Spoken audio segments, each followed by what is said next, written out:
Welcome in, everybody. A little late coming in, but I was having some difficulty. I am in a party on Discord. We are watching it, but there's a lot of people in it, and I don't really want to overwhelm everybody. So we're gonna keep them mute. We'll have our own little thing. So if you're coming in to join, welcome. I'll be keeping an eye on chat to make sure I try not to miss anything.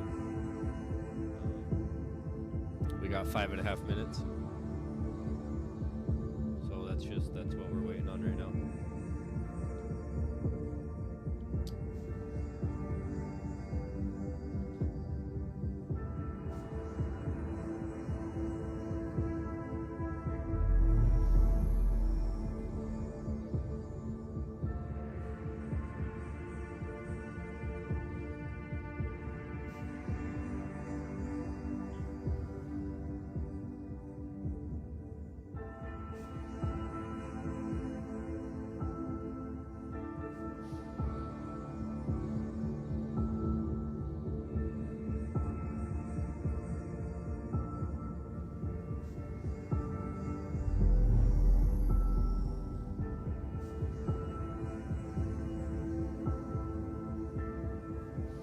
Blizzard.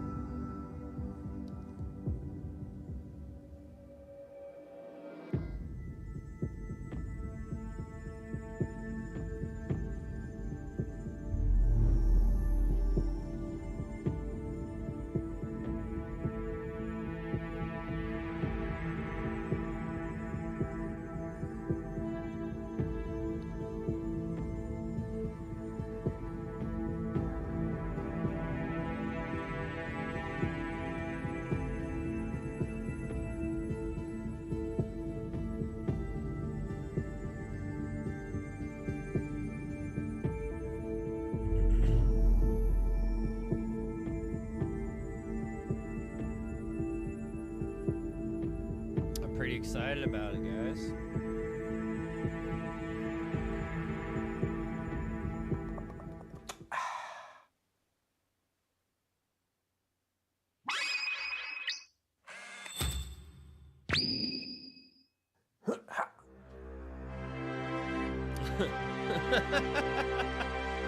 Oh, it's gonna go in the trash.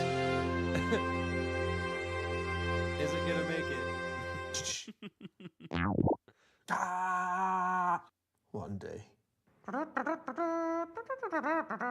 need to put them on push to talk.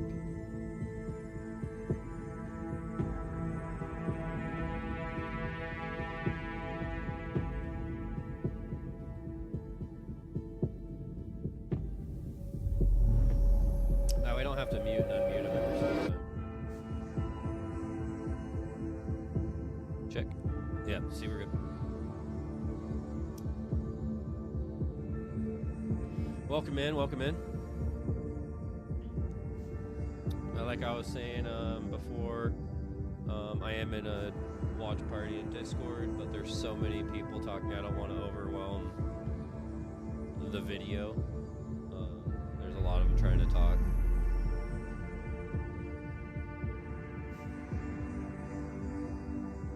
Down to 2 minutes.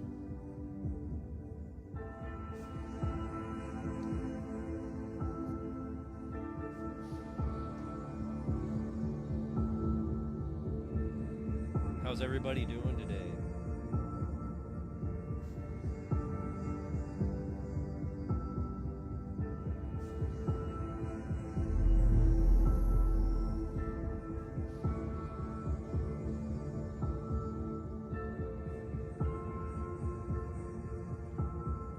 I just brushed my teeth, no food for a while.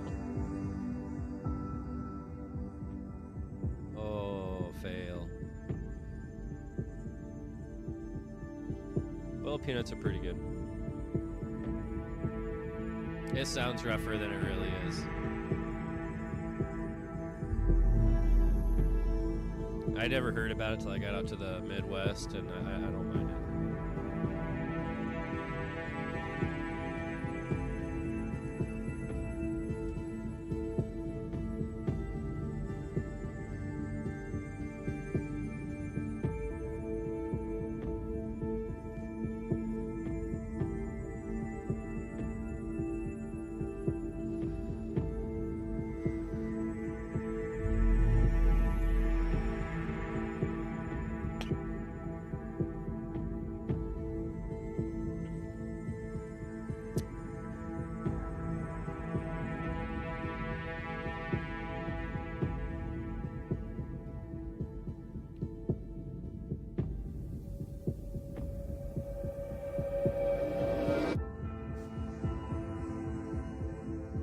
Do you guys want to be able to see their chat?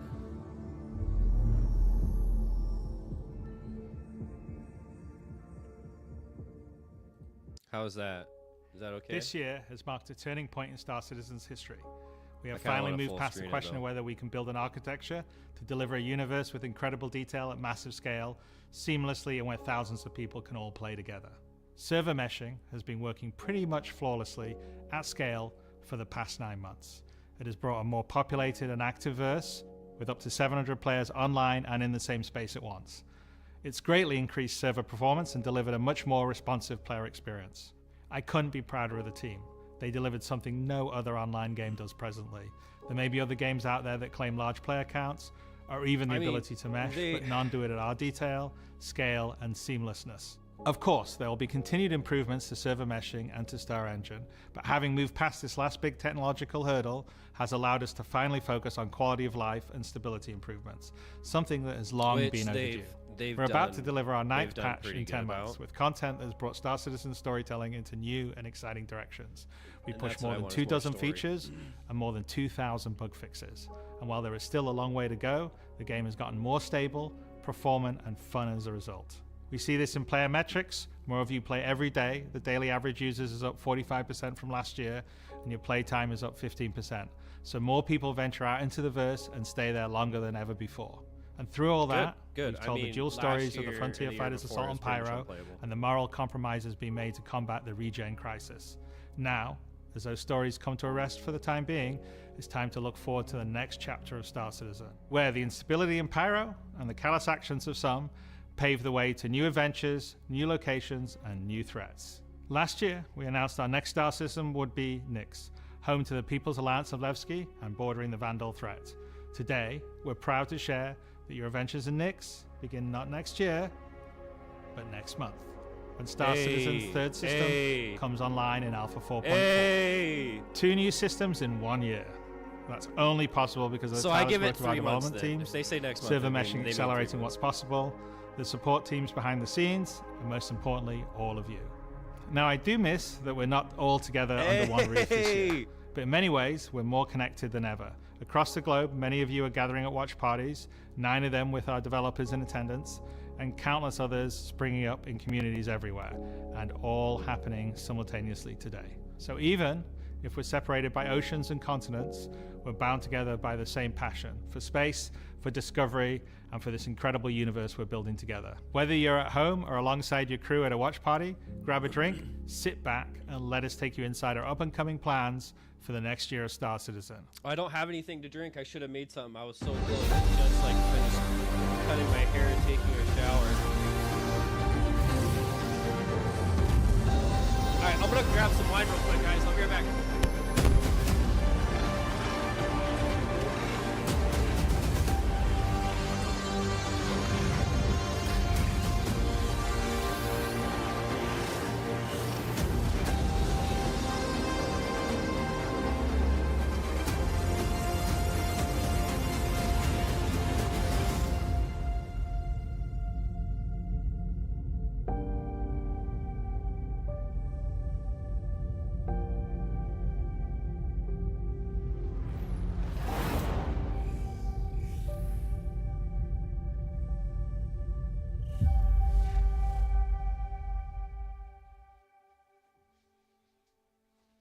With the foundational technology now in place, the content development of the game is no longer restricted.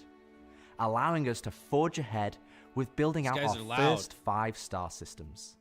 Nyx will see the much-loved Levski landing zone added back to the verse, while also bringing you one of its most iconic landmarks, the Glacium Belt.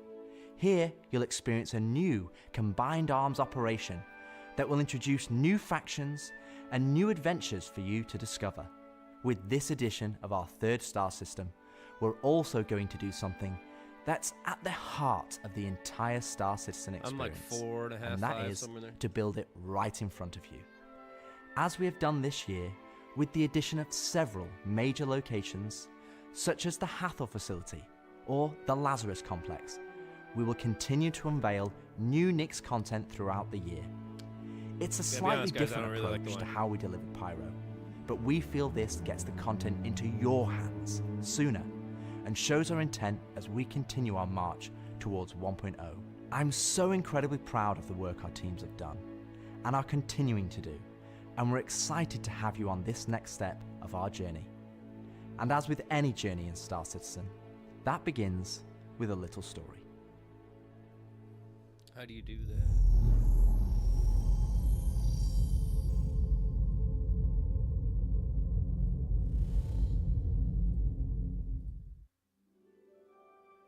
In 2025, we introduced 2 major storylines spanning multiple patches, creating a living backbone for adventure across the universe. The first was Pyro Must Burn. It connected Stanton to Pyro and introduced the Frontier Fighters, who are relentless, brutal, and determined to wipe out any threats that cross them. And with this month's release, you'll now take part in the conclusion to that storyline. The second was Science Run Amok, with the Regen Crisis throwing the Empire into chaos, and you all jumping in to help the various corporations respond. Through that journey, we pulled back the curtain on ASD and its shady practices, uncovering long-forgotten Onyx facilities, and met new characters like Dr. Logan Yorit and Detective Arkham Mella of the Hokro Agency. And just like the Pyro Must Burn storyline carried us into a new system, Science Run Amok is now setting the stage for Nyx, the next step in the larger story we're telling on the road to 1.0. As this new chapter of Star Citizen begins, let's hear from just a few of the team members working to bring this next era of our universe to life.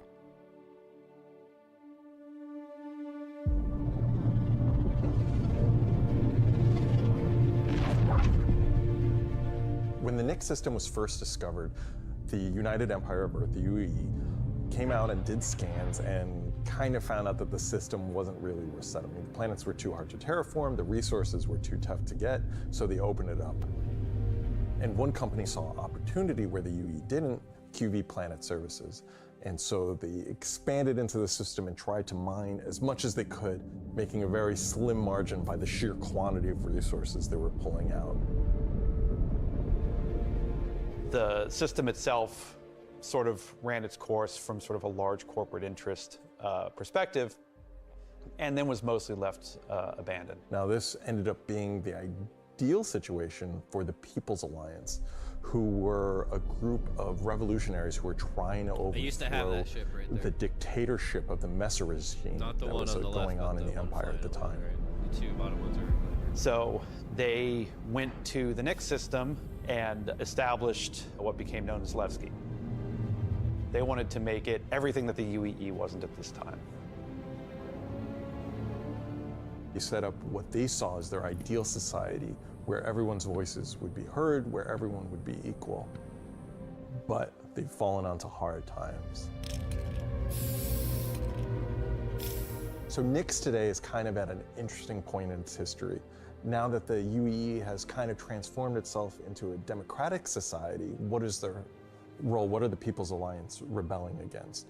And they still see the Empire as being inherently unfair. They see their role as still trying to create a free and fair society. But on the other hand, they have more problems than ever. And there's new threats lurking around every corner. And they have to ask, are they prepared to handle that? Or do they need to turn to the UEE for help? Nyx, guys. So excited for that. Making a star system is You approach it from kind of two angles in a weird way. What is this system bringing to the gallery? How does this new system plug into it, and what does it bring to the table from a sort of a flavor experience? We want to make sure that whatever it's bringing to the company is unique and has some flair to it. So the Nix system is a remote system where people want to go and live free outside of the pressure and influence of the UEE. It's a remote and rugged system with a lot of hostility coming from the ever-present threat of Vandal. It's kind of like a frontier-esque thing. It's not lawless like Pyro, it's just kind of out there. Like Pyro's more like a Mad Max wasteland, and Nix is more like Silverado or like Deadwood, right? It's kind of like a smaller scope.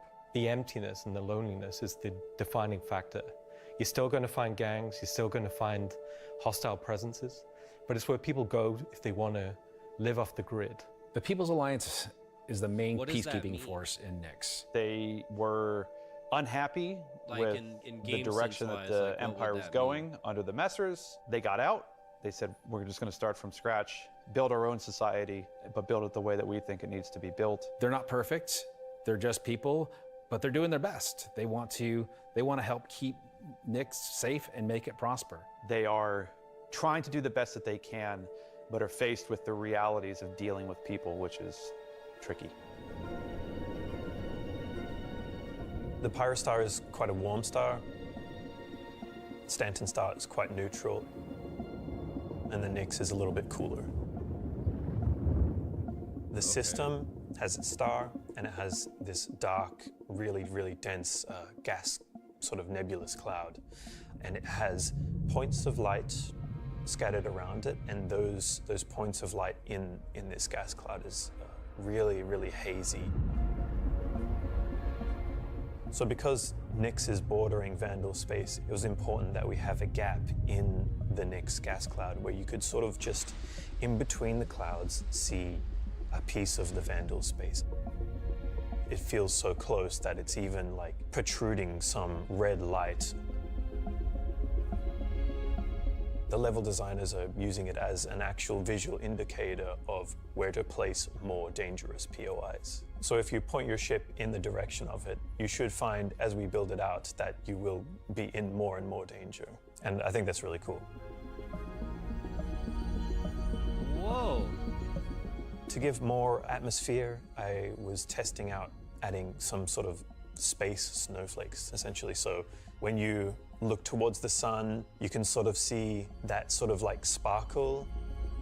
But then when you look away from the sun, you'll see the reflections and sort of like little glints of light. For the jump points in Nix, we'll have 2 on this release. We'll have one from Pyro to Nix and one from Stanton to Nix. It should be going from Nix to Castra, but we're essentially bypassing Castra temporarily. Hey, we want to make sure you can get there any way you want. Galatian Belt is a huge asteroid belt that is in sort of the middle of the system. Galatian Belt is a combination of a bunch of technologies that we already had. The asteroid fields we use for planetary rings and the gas clouds, and it's combining them to make something completely new that we've just not seen before. It's full of resources that are still left unharvested because it's kind of a tricky spot for mining. It's not the easiest place to go, but that means that there's still a lot of opportunity for independent miners to go out there. So the rocks in Nix are a bit more sharp, like sorts of like icy look, rocky, cliff-like, very different from those in the Pyro and the Stanton. One of the big differences too is all of that extra added movement that just adds a little bit of extra flair. It's also a good hiding spot for people who are trying to elude capture, maybe set up ambushes, that type of stuff. Yeah, but Always feel way more interesting flying in those spaces than just, you know, through empty void. And as we build out the Glacian Belt over the next year, lots of places to put new content. Super stealthy ship. Delamar is a very large asteroid in the Glacian belt that QV Planet Services had built a mining base on that got taken over by the People's Alliance and renamed Levski.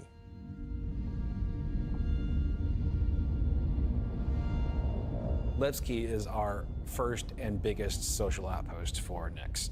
It's kind of like the place where you stop before you do your panning. Mike Tech. So it's kind of a San Francisco before you go out to the gold rush.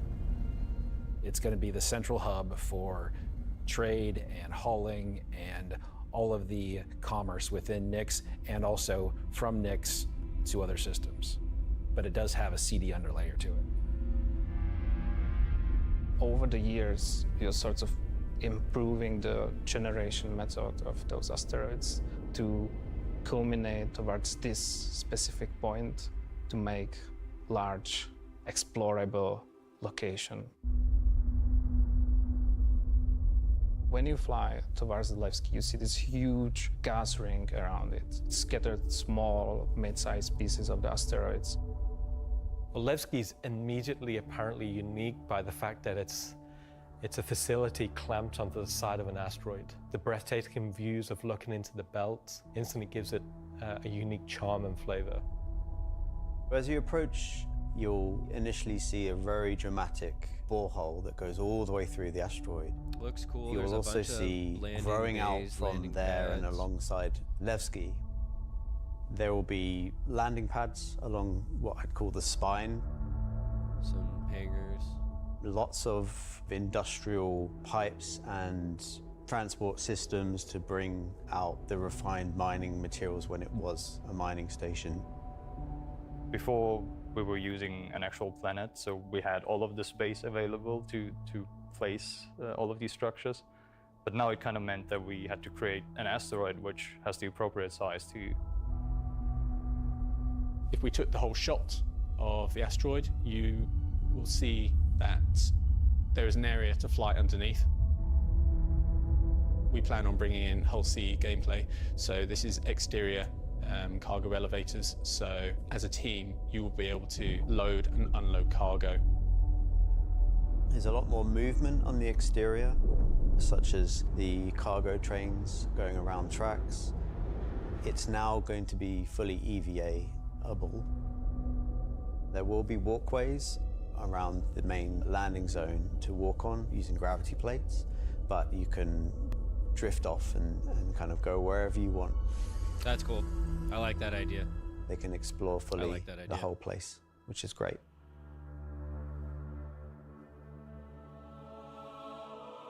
Unlike the majority of anarchists living in Pyro, there are people here in Nyx that care. It's not a downtrodden or derelict, dilapidated location. It has a sense of order. But only where the People's Alliance has people living.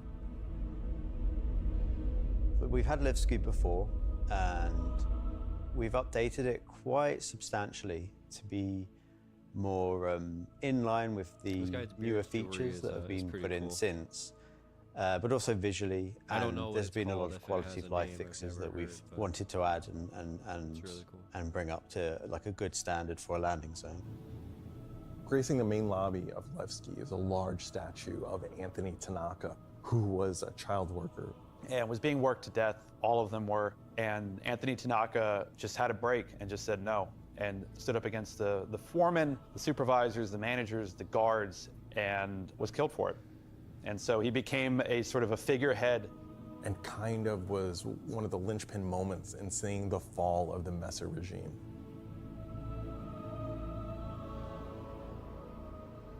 So if you take the elevator up to the top deck, you'll see the top view and the cargo area as well. So you can go through the cargo shop. You've got your normal kind of cargo needs. You'll have ability to trade and buy your tractor beam and other gear that you need. So if you were to die in the Nyx system, then one of the places you might come out from is the hospital in Levski, which is called the Mercy Hospital. So Mercy Hospital is just basically, it's a local med station for all the residents of Levski, anybody traveling through the system. Again, they're trying to provide as good medical help for people as they can. When you arrive at the HAB's location, you'll be presented with a lobby, elevator bank, and then you will take that transit to the HAB room. So within that room will be pods. And that's where the original miners would have lived. They're not the nicest, and they're a bit messy, but they're a home for people in Levski. If you head down to the lower view deck, you'll go through into the Grand Barter, which is your main social and commercial area of Levski. This is where you will see market sellers selling their wares. There will be stalls, there will be kind of more embedded shops. And that includes things like Corderies, which is your armor shop, and also conscientious objects, which is for weapons. There's also one of my favorite places, Café Musée, which is where you can go down into some of the more rocky depths and grab yourself a drink, and you never know who you meet down there. If you explore a bit more around the Grand Barter, there's other routes around and little side passages. There's another shop that's away from that area called Teachers. Teach's Ship Shop is basically where you would go if you were looking to pick up a used ship, buy some ship parts, fix up your old ship, find some new stuff, sell some scrap. We've closed up Dumpers Depot for Levski, and everything that used to be sold there will now be sold at Teachers. Another new area, as well as the cargo shop that we've added, is the refinery deck for Levski. That's where you can take your processed goods, not just from Levski, but from the rest of the Nix system, and refine and sell those goods there. As a lot of the content in the next coming releases for Nix is going to be mining related. Then? So it's super important that Levski is a really nice hub for mining type of gameplay. So we're really happy to bring Levski back into the game. It's been gone for quite a few years now. I think it really provided a unique environment of it's run down, but the people who live there love it and are working their hardest to make it a great place to live. This is a location that has a lot of nostalgia for you guys, and we don't want this just to be a re-release. We do want you to go, wow. It's not going to be as complete as Pyro was when it first came out, but it's going to be our first iteration, and you're going to be able to see it grow as we work on it.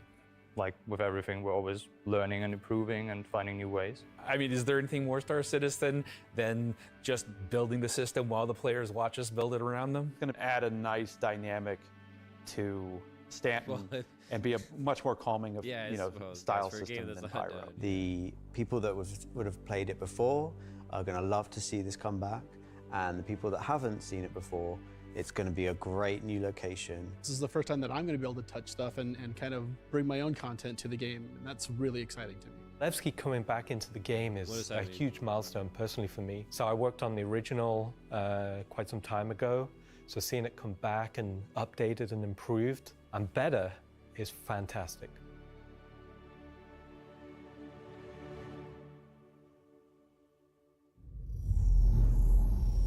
How long has this been live for? It's supposed to be 2 hours. Oh, 22 minutes. So we've talked about Levski, we've talked about the Glacian Belt, but you're probably asking yourself, what's the new gameplay activity we're going to be doing? So let's find out. Welcome to Nix is your first experience in a new space station in a new solar system. It's a mystery to be solved. There's things for the player to explore and look into. There's going to be some twists and turns, of course, some combat, and if you're lucky enough to survive, maybe some good rewards. This is basically a continuation of kind of our ASD storyline. So in the closing out what we had called our Science Run Amok storyline, we had revealed that ASD had been procuring sort of very black market illegal stuff in order to conduct their experiments. So this mission is basically going to be continuing on that trail. So the Navy has learned that illegal tech is being sold in the UAE, and they're hiring Intersect to investigate. Intersect Defense Solutions is the leading military defense contractor in the UAE. So the Navy contracts with them a lot for doing various kind of military operations that they don't want to handle themselves. We didn't want players to be working directly for the Navy. The Navy just doesn't call up random citizens and ask like, hey, if you're free, can you fly a helicopter? I guess as a player, when you can think about like, oh, where am I going to be doing missions that are capital ship battles or large fleet scale stuff or military operations, that's all going to come from Intersect Defense Solutions. Intersect have discovered the source of the illegal tech is in the NICS system and an old abandoned QV Planet Services logistics station that's come back online. So they want the players to figure out what's going on. So when you come out of Quantum and you start your approach vector to the objective, you'll be weaving through asteroids, going through the Glacian belt, and slowly the station will reveal itself. Now this is an old QV logistics station. It's pretty beat up, it's pretty derelict, but there's some points of interest that you'll spot as you go through.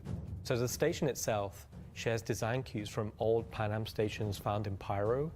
This architectural design found its way over to the NICS system as the system was being established, but you'll also see some additional design cues that QV Planetary Services were adding, so it's a nice transition architectural point.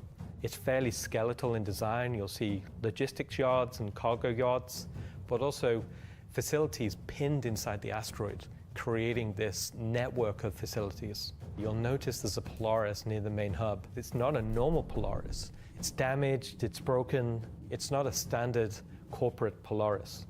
So at this point, you should be asking yourself, who does this belong to? Away from the Polaris, you'll see struts leading to asteroid bases. Now, these asteroid bases are locked, so you don't know exactly what's inside just yet. But all of this comes together to form the playground for the mission to take place. So not only is this facility unabandoned, but it's also under attack from a surprising but familiar foe. I like those.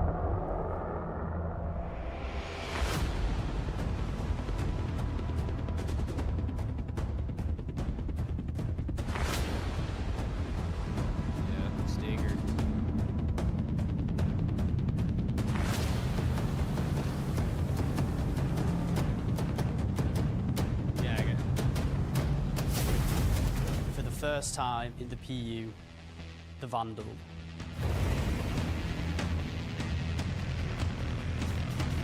Your headphones aren't working. So the Vandal are a nomadic, very violent spacefaring race.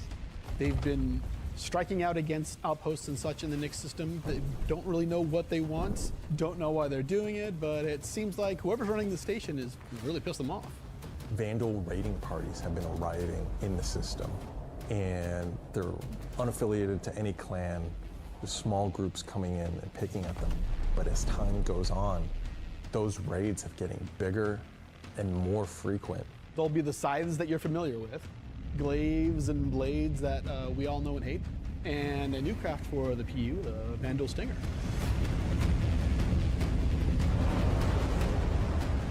You will be contacted by some civilians on arrival asking you for help. So at this point, you have a choice. You can either bug out, mission over, or join the fight. This will be the first time since the PU launch that you'll be able to fight against Vandal aggressor ships. This fight will be intense. The player should be able to deal with them, but they will have to be prepared and they'll have to come back in to fight off this initial wave, and that won't be the end of it. After you fight off the Vandal ships, the mysterious inhabitants of the station invite you to come on board. Which Intersect I need to pay attention will to encourage you to do because it'll help further their investigation against what's happening here, why these QV stations have come back online. You dock your ship, you board the station, and it turns out the inhabitants here have a real surprise for you. The player will be immediately ambushed. These guys are not your friends. Of course, it's not going to be easy because the people that are inhabiting the station are going to fight you every step of the way. The fight will be challenging, but this definitely will be the warm-up phase of this mission. This will be the players getting a sense of what exactly is going on here, who these new people are. They'll be in unfamiliar armor. They'll be wielding unfamiliar weapons. and we want you to get a sense that you are in a new place, in a new territory, fighting a new faction. So after you survive this initial ambush, you get back in touch with Intersec, and obviously the question is, who are these people? Why are they attacking? Why are the Vandal attacking them? At this point, there's more going on here than anyone thought. The directive from Intersect is to explore the station and collect as much information as you possibly can. Along the way, you're going to get to explore some new areas. It's not just the space station. There's the disabled capital ship. There's asteroid bases nearby with obvious installations there, other forces that the Vandal have been attacking. There's a debris field. Explore the locations in any order you want and try to find out who these people are and why the Vandal are after them. You'll find new clues. You'll find ways to solve the puzzle of what's going on at the space station and find out what kind of loot they have for you now that you've beat them. And of course, this is a legally open station, so anything you find is yours to keep and sell, maybe even give to Wicklow. This isn't just a one-time event, this is a permanent sort of mission that we're going to be adding to the game. You can go back and repeat this mission and find ways to do it even better, even faster. There'll be a different story and different flavor. Obviously, we can't have the same thing happen every time. There'll be other missions that Intersec will offer to you based on the evidence that you found. Now you know the real story, and you can start digging and giving more information to Intersec along the way.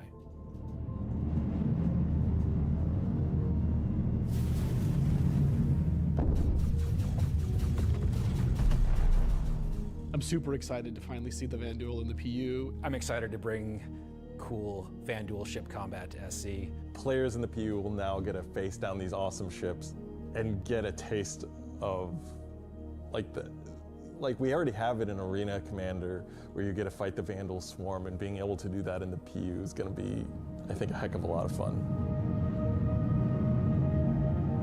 So this marks a great milestone for us for not only pushing hard and adding great content this year, we're also being able to introduce the next star system and introducing the next landscape to tell new stories and add new gameplay beats into the ever-expanding universe.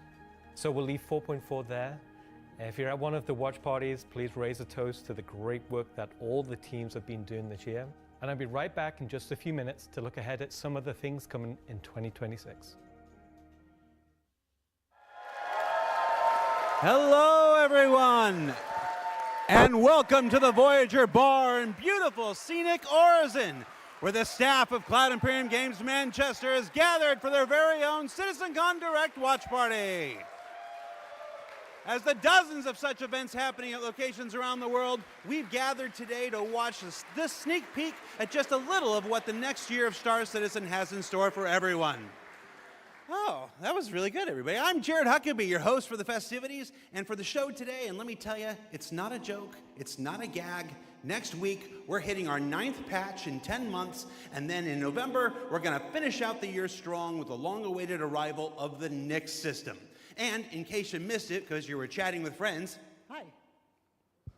It's not the lawless wasteland of Pyro many folks have been speculating, but an independent system with its own set of rules and laws and multiple ways to get there. It's an exciting time for everyone at Cloud Imperium Games because, as the architects of our persistent universe said at the start of the show, the foundational tech that we've been building for so many years has now unlocked us to bring more to Star Citizen than ever before as we continue our journey towards 1.0. Now, before we continue with the show, let's get a few housekeeping tasks out of the way. First, we're simulcast on YouTube and Twitch. So if you want the keen communities of Twitch or the 4K ultra high resolution of YouTube, you have your choice. Second, throughout the broadcast today, we want to see and hear what you have to say along the way, and you can tell us on social media by using #CitizenCon. We're especially interested to see any photos from those watch parties that are happening across the globe, and we're going to find some way to bring a few of them into the broadcast later in the program. Third, we've also had a CitizenCon contest going for people to create their very own slice of life in the PU videos, and we played the winning entries during our pre-show countdown. The offerings were super varied. The idea was to work with a team to show the life of a miner or a hauler or a bounty hunter or whatever. But one guy just said, I'm gonna make a video about how awesome I am. And I respect that. So shout out Nocturnal Revenant. I don't remember if you were one of the winners getting an L21 Wolf from Kruger for their efforts, but you won the coveted Disco Lando Complete Narcissist Award. Good job. And to all the winners, I'm sure someone will either be in touch with you about your wolves or they'll just show up on your accounts. I really don't know how that process works. Probably would have been good to find out before the show, huh? That's He's funny. so afraid. Either way, if you missed the pre-show and are curious if you won, you can check the replay after we're done here today. All right. I just realized that my bosses, Chris and Sandy, are sitting in a movie theater watch party in Switzerland right now. A completely captive audience. So real behind the scenes here. This is especially torturous for Chris right now because he's super excited about the next segment we've got coming up. Aren't you, Chris? And you're just sat there right now, forced to watch and listen to anything I say. Do either of you regret that decision so long ago? All right, so I've probably pushed my luck enough. Let's get to the next thing. When Nyx arrives next month, it'll have Levski, the Glacium Belt, and the new Welcome to Nyx operation we just discussed. But throughout 2026, we'll also continue to build the star system out with new features and new technologies that will not only set Nyx apart and give it a unique identity from its sibling star systems, but continue to set Star Citizen apart from other video games altogether. Now at this point, if you're running one of the watch parties, you're gonna wanna crank your speakers up for some brand new music from the maestro Pedro himself, and let's take a look at some of what the next year has to offer for the Nyx system. Well, let's see.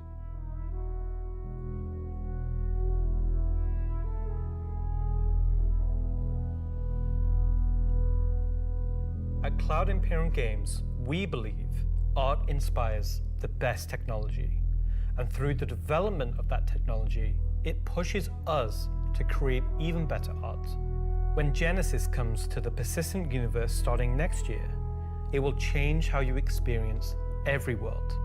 And not just in the building of the new planets for the Nyx system. We will also go back through Stanton and Pyro and reimagine them through the lens of our technology. Previously, and more traditionally, we'd create slices of biomes, like deserts or forests. This approach moved us forwards and got us this far, but solving the scale was always tricky. And for Star Citizen, we like to do scale on another level. Issues like seeing tiling from our hype maps from high altitude, or the unpredictable blending when two biomes connected, were common. But ultimately, things just never felt right. Our worlds were gorgeous, but to us, they still sometimes felt like interpretations. Now this was a super hard problem, which we needed to solve at the scale for Star Citizen requires. We challenged ourselves to emulate nature in the most believable way, and not just on a planetary scale, but to our level of detail.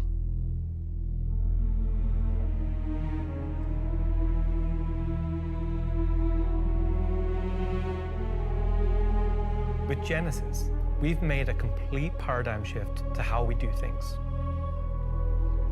Biomes are now created based on the physical data sets, with the assets being spawned whenever and wherever I heard they were the doing correct more with the water criteria is physics. found. Look how pretty that looks.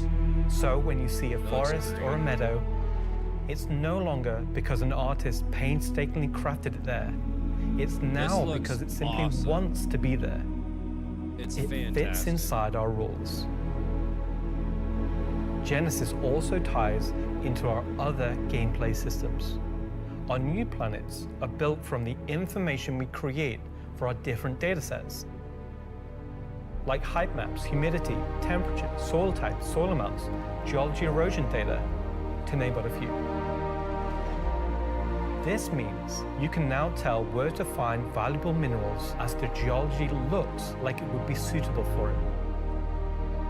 Where scree piles exist below sheer cliff faces, and where rocks have broken off over time due to erosion. Of course, these new tools still give us the ability to direct the look and feel we want. The attention to detail from the tallest mountain to the smallest flower is still our core DNA.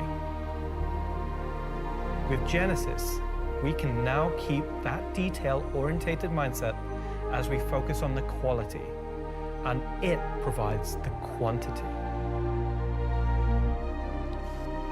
Genesis provides our planets with the ultimate sense of exploration and adventure, discovery in the purest emotional form. We want you to find that perfect place, with the planets providing an abundant resource to harvest. This is a major part of what exploration is for us. We want that feeling of finding a corner of the universe that you'll fall in love with, and where you want to settle down and build your home. Now I'm going to hand you over to Will to go deeper into what we have built that allows Genesis to realize our vision. As a reminder, some of the visuals you'll see will evolve and change as we continue our technological development and hone in on the final look for Nyx. Thanks, Ian. So, in case it's not already clear, Genesis is our name for a group of technologies that are improving our ability to build worlds, That's what it is. refining those that we've already created, and ultimately expanding our persistent universe to the scale and quality that we all expect. I work on planet tech, so let's talk about how that's continued to evolve since our presentation last year. And instead of just highlighting some really cool biomes that we can create, let's go ahead and show how all this work applies to the upcoming planets of Nyx. So there are 3 planets in Nyx. Nyx 3 is a gas giant, and I think it's blue. It's not going to surface. I don't really know. Nyx 2 is a yellow, toxic. It's got like this high pressure atmosphere, and it's like a very volatile planet with high risk reward gameplay. It's going to have some really interesting biomes for you to discover, but for now, just know it's going to be dangerous, because today we're going to focus on what we consider to be the hero planet of this system.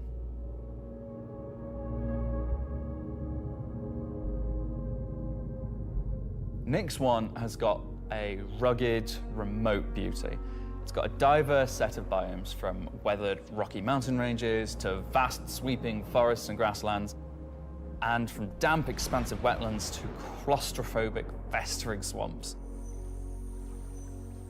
These core biome concepts give us a fantastic platform to hone our technology, in some cases because the current tech couldn't do them at all, or because we want to completely step up our game for them. I can see it on all 3 of my screens, so like you'll see me like So, keep looking over let's everyone. approach this planet in much the same way that you, the player, will, from orbit.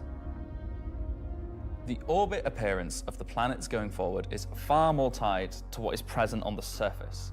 Previously, we had different data that drove the orbital and ground coloring. That's because the orbit was designed to look like vegetation that we'd place on the surface, and the ground coloring was trying to be a mix of soil, rock, and the organic compound coloring that forms the kind of colors there. Now we author much more of the data in a unified way. When you look at Earth, you see blues and greens for ocean and vegetation, and brown or yellowy tones for sand and soil. We wanted to keep it as simple as that. The same set of textures and data that define the color of the soil, sand, and rock on the ground are used to create the orbital look. We then assess the presence of vegetation and competition between different species on each part of the planet, and use that to blend in tones of green, including variations due to species health and the current season. This creates a far more complete image and allows you to identify features, geologies, and potential points of interest all the way from space. Let's go down to the surface and start with something closer to what you're used to, but in a whole new light.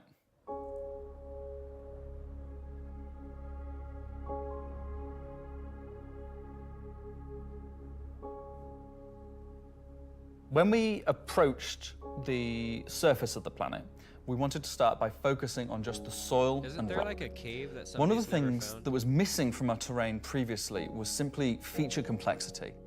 Looking at our contemporaries, we lacked detail at the ground scale.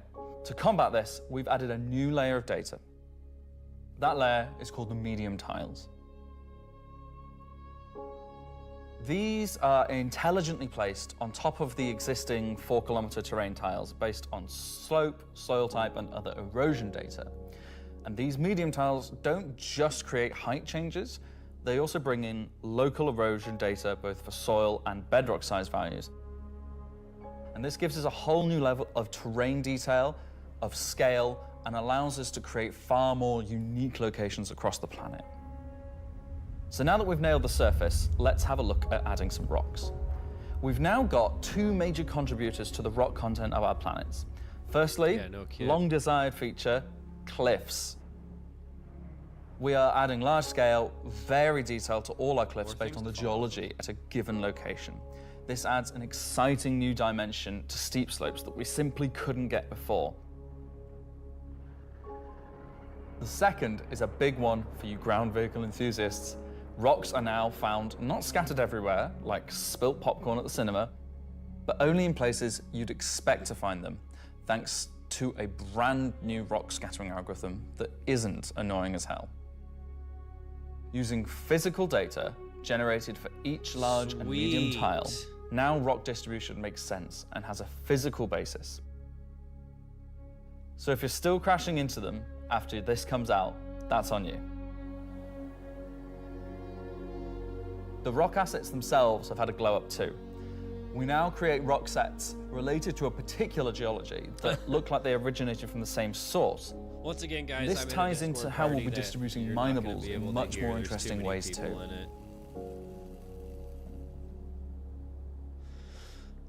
So now that our base terrain and rock scattering looks good, let's add some vegetations and explore some additional biomes.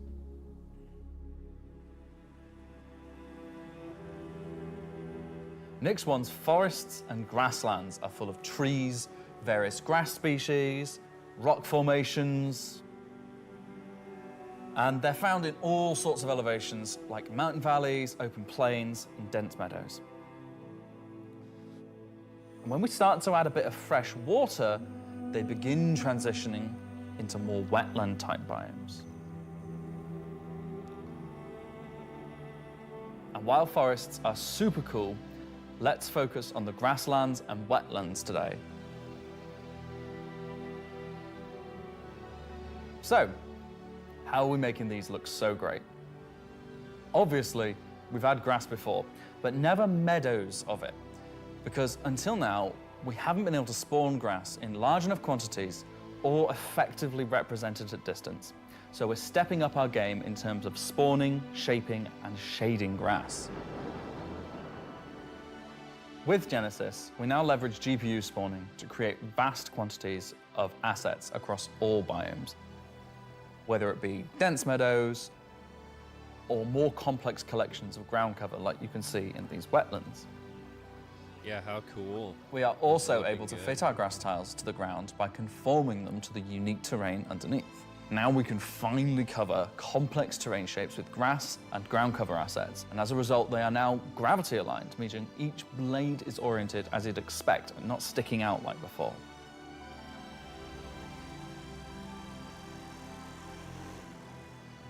Next, let's take a look at how we light Alexa, our grass. are you still in the chat? Now, as in real life, the shading of a grass blade, or indeed a whole field of grass, is lit very differently to like a flat surface.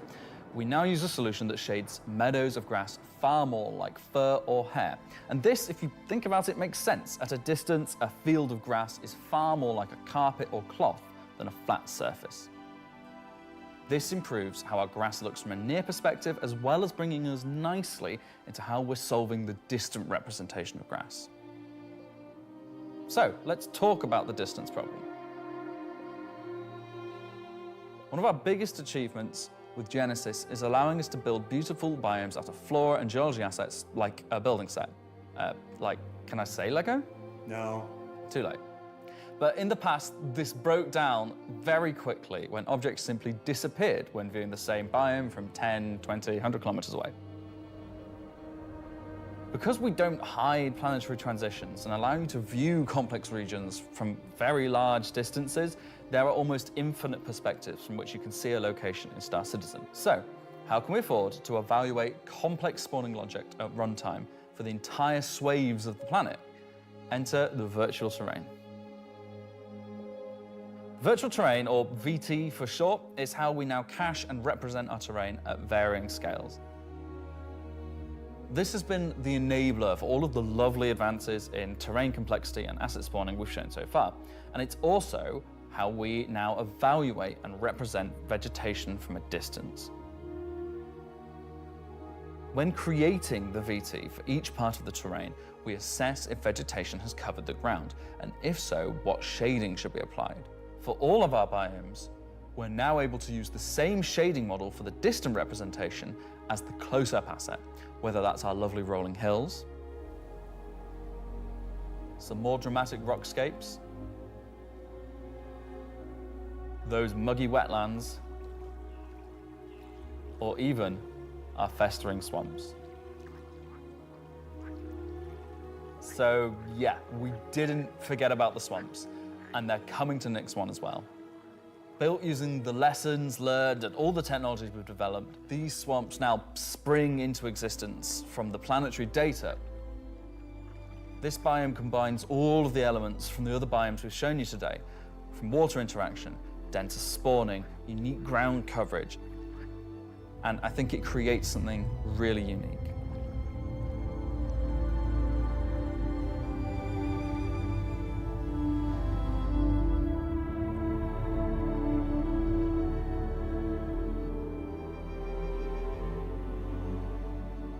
Anyway, that's our update on the Planet Tech portion of Genesis and how we're using it right now to sculpt the identity of Nyx 1.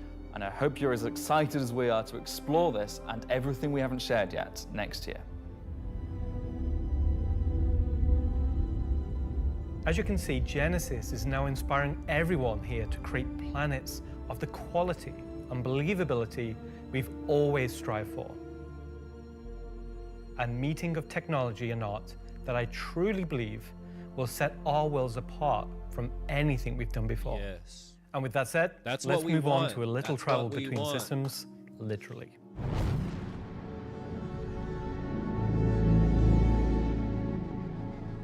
Up until now, our mission system has been specific to the star system you're in, meaning a Stanton mission has to take place in the Stanton system, and a Pyro mission has to take place there. We've never been able to link these together, but with the introduction of our third star system, it's time for this to change. And that begins with the introduction of interstellar cargo. What are you talking about today? System-to-system hauling missions. Hauling is back. No one said hauling was gone. He doesn't even play the game. These are exactly what they say on the tin. Missions where you're going to start in, say, Stanton and end in Nyx, taking various volumes of cargo between the stations. So there'll be high volumes of cargo that kind of fulfill the purpose for the Hull C and the other series of Hull ships. See how big those ships are? And there'll be a few sort of more direct routes. So you might pick up some cargo from Ruin Station in Pyro and go through the jump point to Stanton and drop it off there at one of the Elios. So if you've never sort of experienced the jump point or going through it, these missions will require you to. They're no way limited. You can do them in any sort of ship you want, any size of ship. I'll be doing them in my Drake cutter myself, between Stanton and Nyx. Just a Drake cutter? I've got a few ships, but the Drake cutter is really cute, so. One thing that we're looking to add with these interstellar missions is scripted combat encounters where you can be attacked by NPC ships. Maybe the mission giver has tipped off some pirates who are looking to get a hold of that cargo, as well as express missions, which means the deadline timers that you're used to in the regular hauling missions might get really tight and you've got to learn to be very fast. All of the love and care that has gone into hauling missions so far, with the logistical network and making sure they make sense within the themes of the systems, just as much love has gone into the interstellar missions we're making now. At the start of the show, we said we was going to build out the Nyx system right in front of you after 4.4 launches next month. And while we want to keep as much of what we're doing behind closed doors, so you can discover it for yourself, in-game and on your own, we still are excited to share with you a brief look at one of our up-and-coming locations we're calling Rockcracker. Rock Cracker, huh? Okay, so Rock Cracker, Jared, is our internal name. Rock Cracker is where you have to crack a rock. It's a big rock. You want more? So way out into the Kieger Belt, you'll find these old QV breaker stations.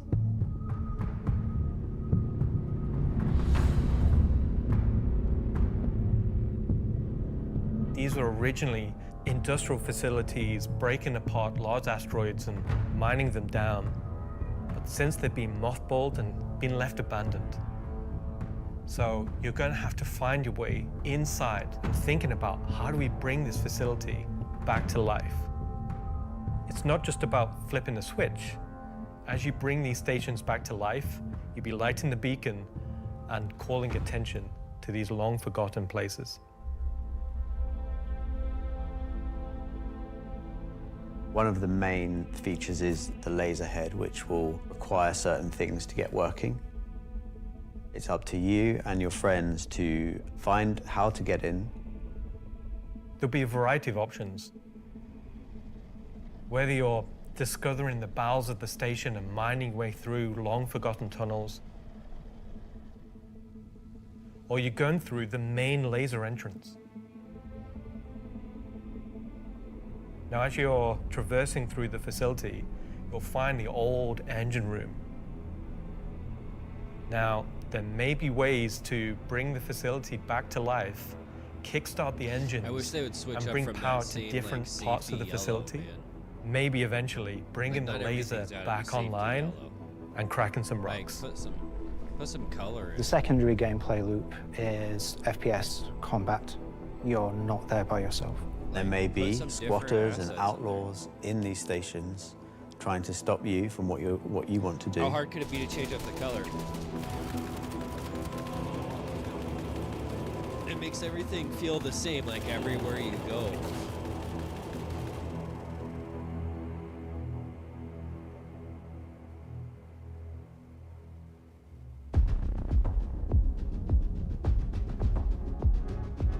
So you've found these old facilities, you've brought them back to life.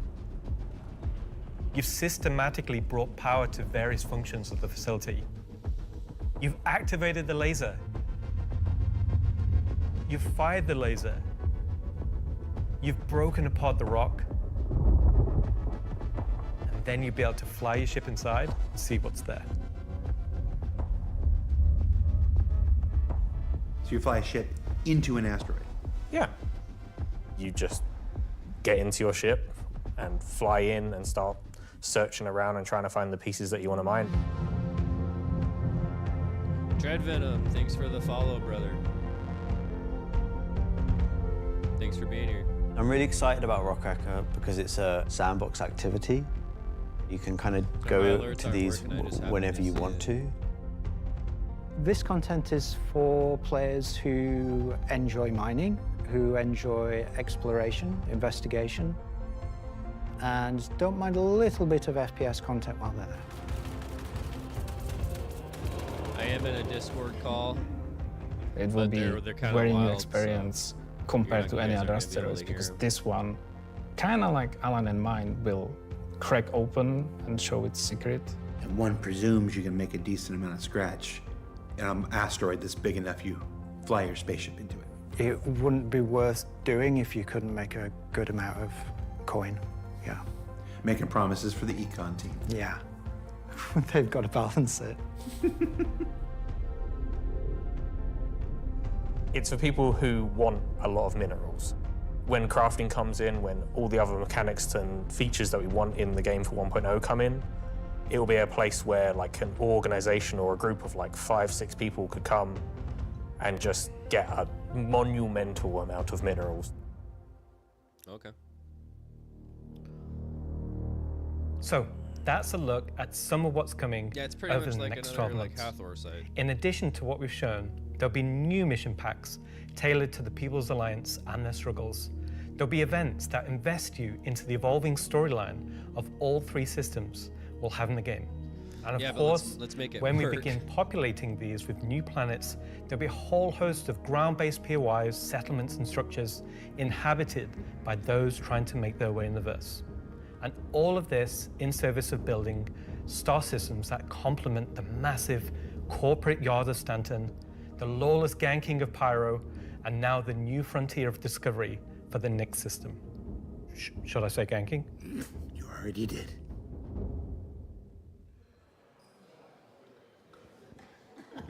Good job, everyone. So yeah, a whole lot to take in there. Interstellar hauling is the beginning of a massive expansion to the mission system that'll let us connect these 3-star systems like never before. What else we got? Rockcracker. Rockcracker is just one of the next operations that'll be coming to the Nyx system in the first half of next year, where you're gonna fly into an asteroid and do that thing that miners love more than anything else. Complain about PvPers getting in their way. No, I'm being told it's mining. It's mining. And of course, one of the most anticipated features coming to Star Citizen, Genesis, and what that means for the planets of Star Citizen, including the ones already in there. So let's talk to Will Hain and find out more. And I'm just remembering that Will Hain is in France at the watch party. Okay, France. Ask Slarty Bartfast over there how they're going to use Genesis to update the planets and moons of Stanton and get back to me, all right? And see if we can get some fjords. What else we got? The Citizen-CITIZENCON Digital Goodies Pack. That's a hard thing to say. That went up for sale a couple weeks ago and has a whole bunch of mysterious items in it. And that's where I can tell you now that almost all of them are tied to the Nyx system in one way or another. So let's find out what's actually in there. There's a gunship flight suit and helmet, 2 armor sets from that mysterious faction causing a ruckus with the Van Duel, and an Intersect BDU sweater and outfit, a couple of crazy weapons that I'm certain we're going to learn about in just a few minutes, some slick Levski swag, and finally, to celebrate the long-awaited edition of the Van Duel of Star Citizen, a cool Van Duel knife and adorable plushie, which I swear to love and squeeze and cherish forever. So yeah, it's a pretty solid haul for this year's Digital Goodies Pack, which you can still pick up right now on the RSI store. So now, let's go ahead and transition into our next segment. Much of what you see in the show today has been the culmination of a lot of people's work in... What's up? All right, I had a dream about like this once. Yeah. Okay, so against everyone's better judgment, the thing has finally happened. Can I help you? How you think the show's going? Good. We're getting the Nyx star system and the Van Duel are coming. Kind of been a lot of Nyx, right? Well, yeah, but it's a major milestone and it deserves a major showcase celebrating everybody's hard work. And you got more, right? Well, yeah, there's spaceships coming up. Cool. Wow, it's like they only scanned the original community portion of me. If pictures steal your soul, imagine what face scanning and PCAP does. Well, this has been super cringe. So I'm gonna head out. Bye. Oh. What the f? Regular Citizen-CITIZENCON is still better. You should have done that. Of course. Thank you. Part of me that isn't a soulless marketing puppet. All right. No. That's fine. Let's just go to some spaceships, shall we? Hi, my name's John Crew. I'm the Vehicle Director here at CIG, and welcome to Talking Ship, where we're going to talk about 3 new ships coming to the persistent universe. Let's go. I wish these guys would just... Ooh. The last year has been pretty hectic in terms of vehicle deliveries. I think we've delivered the most we've ever done in a 12-month period, and we've covered all the way from tiny little snubs all the way up to capital ships.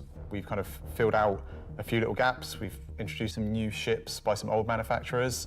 We had the Polaris come out, and obviously people have enjoyed playing with that. We snuck the Idris in without none of you expecting it for a while, and it's been a busy year. It's nice to start revisit some of the older catalogue and some of the bigger ships again. I think my favourite ship from the last year is a tie between the Wolf and the Golem. Favourite ship in the last year? Probably the Wolf. I feel like it's the obvious one. I'm trying to think of something else, but I really like the Wolf. Everyone's mentioned the Wolf. The Wolf's everyone's favourite.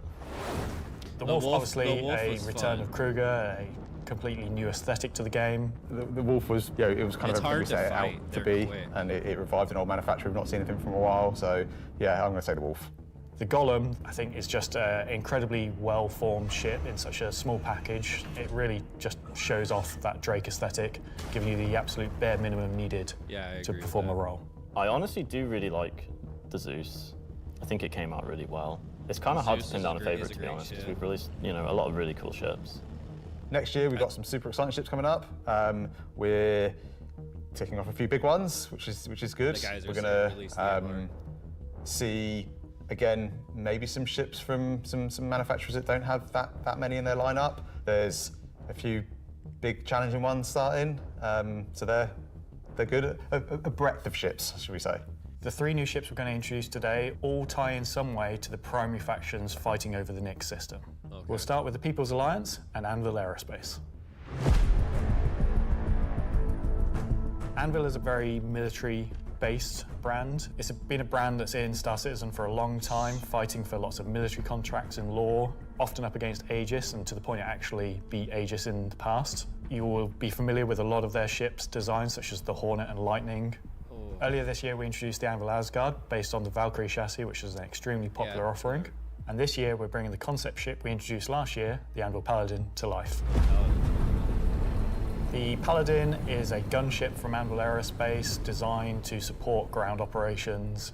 A gunship is a ship that's designed to stay in a sustained firefight, while dealing a lot of damage, also taking damage. We don't have a lot of gunships in the game, the true dedicated gunships. They are quite a tricky archetype to control in game without being too powerful. It's designed with a lot of firepower and high armor and health, but very low maneuverability. It's multi-crew. It's variety's all right. Just built purely for battle. It's got lots of armor, lots of guns, big guns. It's got a very similar squat kind of form to the Valkyrie. It kind of reminds me of, I guess, like a pit bull. Obviously a very menacing silhouette. I think it looks quite forward-weighted in its stance. It feels like it's coming towards you even when it's just sat still, and I think that's something that helps with it feeling intimidating. If we swing round, following the ship round clockwise, what you'll then see is the first of the side turrets. Yeah, it's huge. If you notice the canopy, you'll see that there's a fairly thick space between where the glass is and the hull exterior. That's because it has deployable armor, which can come out and give you a little bit more cover while you're actually attacking the target head on. It's got these really nice kind of dual connected wings with the turrets out on the sides, just to try and give as much kind of range for those turrets as we can get. Which is controlled by one of the 2 remote stations underneath the bridge. If we come around to the rear, you'll see a rail.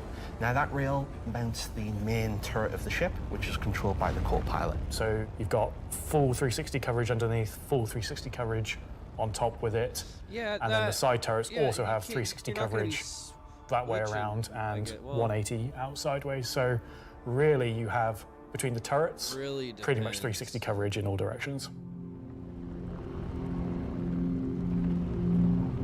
One of the unique things about the Paladin is all the turrets are remote and all the crew are located in this one central 2-story room. A lot of our other gunships, the crew gets scattered across the ship, but with the Paladin, you're all sat together with a nice, cool experience, so you can really feel like you're playing as a group.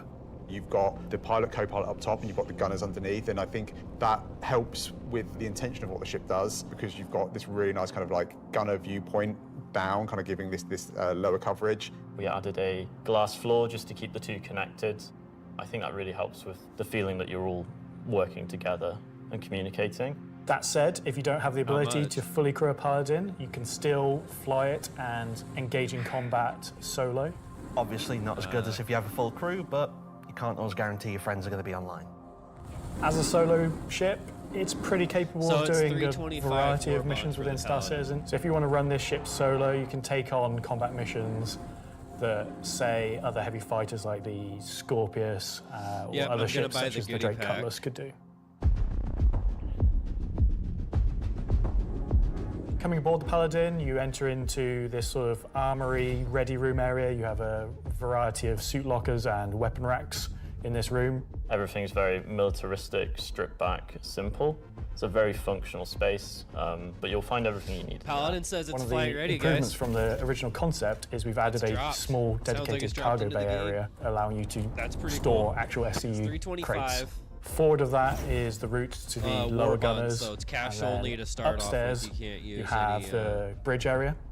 And then off that central area, you have the dual living quarters, one on the left, one on the right. And then at the rear, you have the main sort of engineering area where the majority of the components are.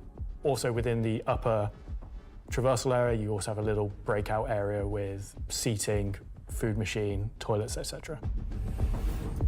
I think it's a very cool looking ship. I think we did a really nice job of taking what was there in the concept and adding an extra level of detail and trying to kind of push things forward. I think it hits the nail in terms of a really solid military ship. It's really complementary to some of the other ships in the Anvil lineup, so something like the Valkyrie, where you've got this big drop ship. You know, the Paladin's there just to make sure it's safe, make sure no one messes with you, and just basically scare people away. The thing I like most, I think, about the Paladin is that it's very clearly got a crew of 4, and they all kind of work and operate under the same conditions. You know, the pilot, co-pilot, and the 2 gunners, they're basically all equal on the ship. There's one toilet, everyone's got the same style of bunk. When they're at work, everyone's at the front of the ship together. It's really odd to me that you call that, you like that there's one toilet for 4 people. Well, you know, it's you all work together. So whenever you're all equal at it's work. just like you're, part of the lore, toilet seat never gets cold. Toilet seat never gets cold, yeah. So that's the Anvil Paladin. Whilst originally a military-built craft, it's the perfect ship for folks on the frontier trying to defend against threats. And talking of threats, let's move to our next ship, a replica from Hesperia. Like very small amounts though. Like to where it's just funny. Hesperia are a high-end manufacturer. They specialize in recreating exotic and particularly alien spacecraft. Effectively what they're doing is they're remanufacturing them, making them a little bit more suitable for kind of human flight. And the latest offering from Hesperia is the Vandal Stinger. Vandal are big, scary space aliens. They're like 7-foot-tall, evil war race that sort of take over, steal technology, absorb it, fuse it all together into their own needs. They are the relatively nasty aliens that you sometimes hear about and haven't seen much of yet. They also make really cool spaceships. The Stinger as a Vandal heavy fighter was reserved for their higher tier sort of ace pilots or high-ranking members within their clans. The Stinger is a competitor to something like the FA or, I guess, the Scorpius. It packs a lot of firepower in quite a large frame, so it's a very, very tanky spacecraft. The firepower is almost unrivaled in terms of just both the number and the size of them. So it's there for players who don't want agility. They don't want to be in and out quickly. They want to be there brawling with big guns and taking all the hits. That's kind of like how I am. One thing Hesperia have done differently with the Stinger is they have done away with the majority of the bespoke weapons. They heard everyone's complaints about the glaive and blade and have stripped off the original Vandal weapons to allow customization for standard human weapons. With the exception of the single-size 5-gun. Because it was too well integrated into the hull, even for Hesperia to remove. All the additional weapons are generic mounts, so they can be swapped with any of the existing lineup that we have in the game. By doing this, it provides greater flexibility to the end user, and this is something Hesperia wanted for the civilian market. For that one bespoke weapon, the size 5 plasma cannon, functionally it is the same as the existing size 5 plasma cannons on the Scythe and Glaive, but it is a sort of Gen 2 model and wraps it in a different aesthetic compared to those models. You'll see they're very much older Vandal styling. This is much newer Vandal styling, but underneath it is the same weapon that people have used for years. This is sweet. This is sweet. Our job as the vehicle art team on the PU was to take the Stinger from the squadron team and prepare it for life in the PU. We took an opportunity to take, you know, this really well-established art style and, you know, add extra details where needed. So the exterior is a real blend of these kind of hard surface, kind of rare alloyed kind of wings, and then underneath this real kind of organic structure that kind of webs all of the ship together. You know, it connects the thrusters in, it connects all the kind of underside of the vehicle and pulls the whole ship together. You can tell it's very different from the Vandal ships that are currently in the PU. If you take, for example, the way the cockpits are constructed. Up at the front, we've got this big kind of bubble dome that gives the cockpit quite a unique shape compared to some of our other ships, and also gives the pilot a unique position within the ship and kind of gives great visibility out the front. Boarding the Stinger is a little unusual compared to other ships, obviously being alien in nature. You're going through a ramp at the rear, and it leads you kind of straight up into the belly of the ship. There's, you know, lots of organic detail, rib cages, kind of strange alien forms. On entry of the cockpit, the seat kind of comes down towards you, and you kind of climb over the back of it a bit like a bike. You're basically riding into the cockpit. It feels very much like you're being like carried inside the cockpit. Into the traditional prone flying pose that Vandal pilots use. I'm very happy with the Stinger. I think the team done a really good job of making something that feels different, it feels alien, but it suits our lineup of ships and it suits our universe. I think the guys did a really good job of respecting the, you know, the direction and vision from the original Stinger and Vandal ships and Squadron. We've tried to take a lot of inspiration from movies and other science fiction material, but I think it sits well within the Star Citizen universe. So we have the Paladin for the People's Alliance. We have the Stinger for people that really like Vandal and want to try and pretend to be them. But what about the other mysterious faction we have running around? So Gray Chowdhury got his start as he was working at a cargo center out in Odin. He started being able to get his hands on some stuff that other people couldn't, items that necessarily you couldn't find on a store shelf, but you wanted anyway. I think Gray is interested in, you know, happy customers. You know, Gray just sees themselves as a conduit to get these things in the hands of people who are would appreciate them. And I think that his latest offering is really going to turn some heads.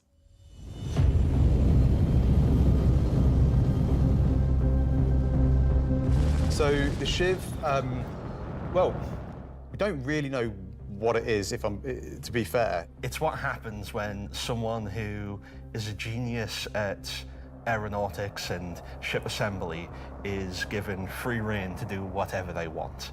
It's the best of whatever they can find lying around, put together to make something truly unique, wonderful, arguably beautiful. It's a Drake. And just released out into the universe to see what happens. At first glance at the exterior of the Shiv, I think most people will probably recognize there is more than a fair proportion of a cutlass visible there, but it's had quite a few changes to it. As you look a little bit closer, you'll start to pick out elements from other ships. You've got, you know, main thrusters that are from the Valkyrie.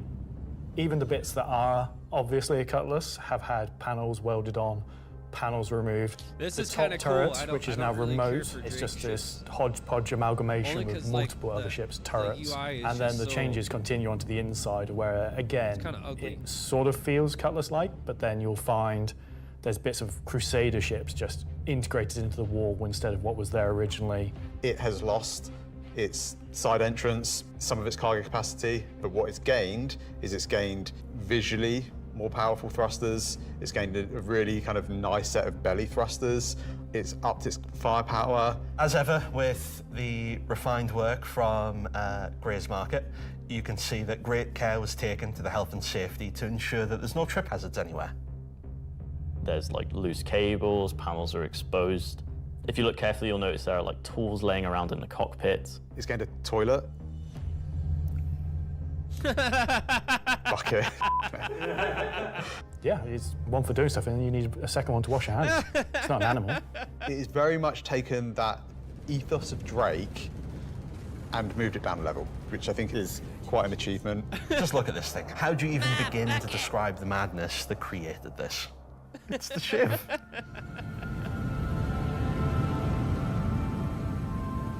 This is funny, something guys. new and different for Star Citizen. Where did it come from? I'm not going to answer that. Just nothing. Just No comment. Gray goes to places and talks to people. I mean, you know, there are just many ways to find these things that, you know, I mean, are they legitimate, you know, manufacturers? No. Are they operating on the right side of the law? Maybe not, but, you know, money's money. Does Gray have a motto, an ethos to live by? It probably comes down to, don't ask where I got it. Don't ask how we got it. Don't worry about it. Just ask if you want it. I think the Shiv is for someone that is looking for something a bit different, a bit away from the norm, that just wants something that's unique. It's definitely for people who like a rustic aesthetic. It's a fun ship. but it's also really strong, to be honest, and it's absolutely a statement. I'm happy with the 3 ship offerings. They are obviously very combat heavy. There's something we wouldn't normally release all at once, but honestly, all of them are a different statement and they're all cool. As always, super excited to release these ships into the game and just see how players react and play with them. It's always fun to see the quirks and the shenanigans that people get up to with them. So that's Talking Ship for another year. So.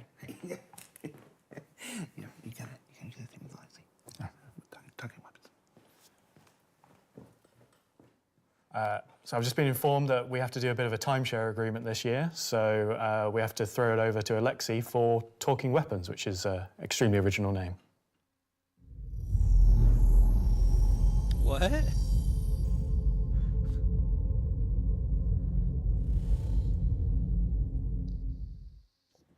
I'm talking about the new edition that came out in October.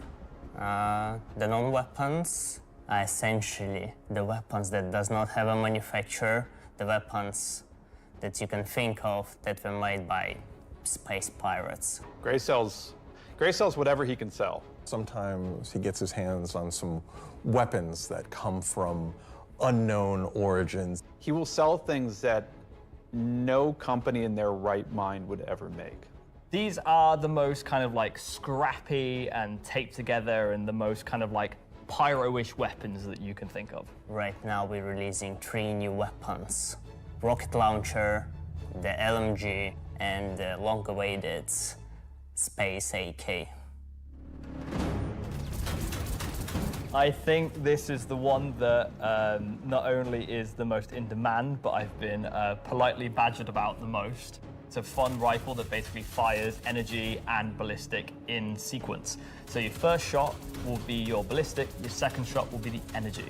You'll see on the top of the art, there is a Recoils bolt off that the cycles the charts. rounds, and that goes off with the ballistic shot, but it does not go off with the energy shot. And that is just like a really fun way of making a weapon work in kind of like a scrappy, glued together kind of aesthetic. I can't find this shit. The LMG, this thing is a really fun, slow-firing, hard-hitting beast. It will bring the 50 cal, and the only other weapons that have this right now in the verse are the Bearing Sniper Rifle and the Coda. Honestly, if you even get hit by one, you ship, there just it is. instant tier 1 injury, back to medical. It's a heavy fighter. Are you even trying anymore? With 32 You know skew of what? cargo. We made all these really complicated, fancy guns, and some people just want, I want a slow-firing rifle. Give me a scrap-together box that fires the biggest thing you can possibly find. We don't have a rocket launcher of this caliber. It will be 3 grenades straight together that you pull into the tube and fire towards your enemies. The cool part about it will have an arming distance, so you will not be able to just point it towards an enemy. It's also going to have a lot of spread. So essentially, you're going to have to get very close with your launcher to be able to blow up ships with a single payload in it. You can't actually aim with the apparatus, because you've got the tube on your shoulder, and you try to aim it, you'd have to physically put the tube in your head. So we were like, oh, we can't have an aim apparatus for this. And then we realized, like, it's in the spirit of being a tube that you can't use the aiming apparatus, and you just kind of like, all right, I think that's the middle of the screen, I'm gonna hit it. It's in the spirit of being a tube.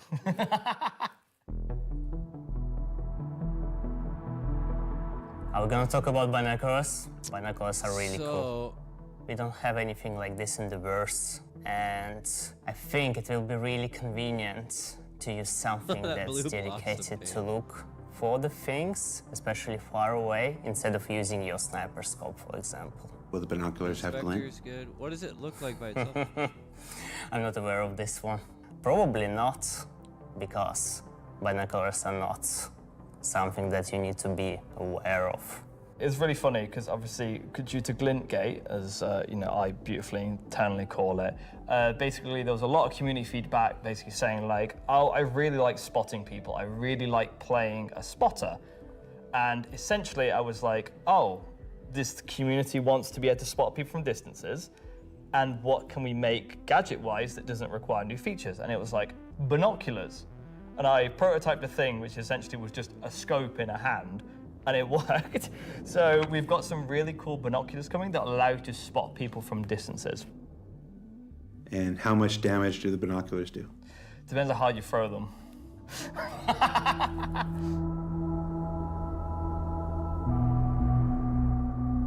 Thanks, Alexei and Zach. That's the end of this segment for this year. So that's talking ship and weapons, unless anyone else is going to come and tell me something else.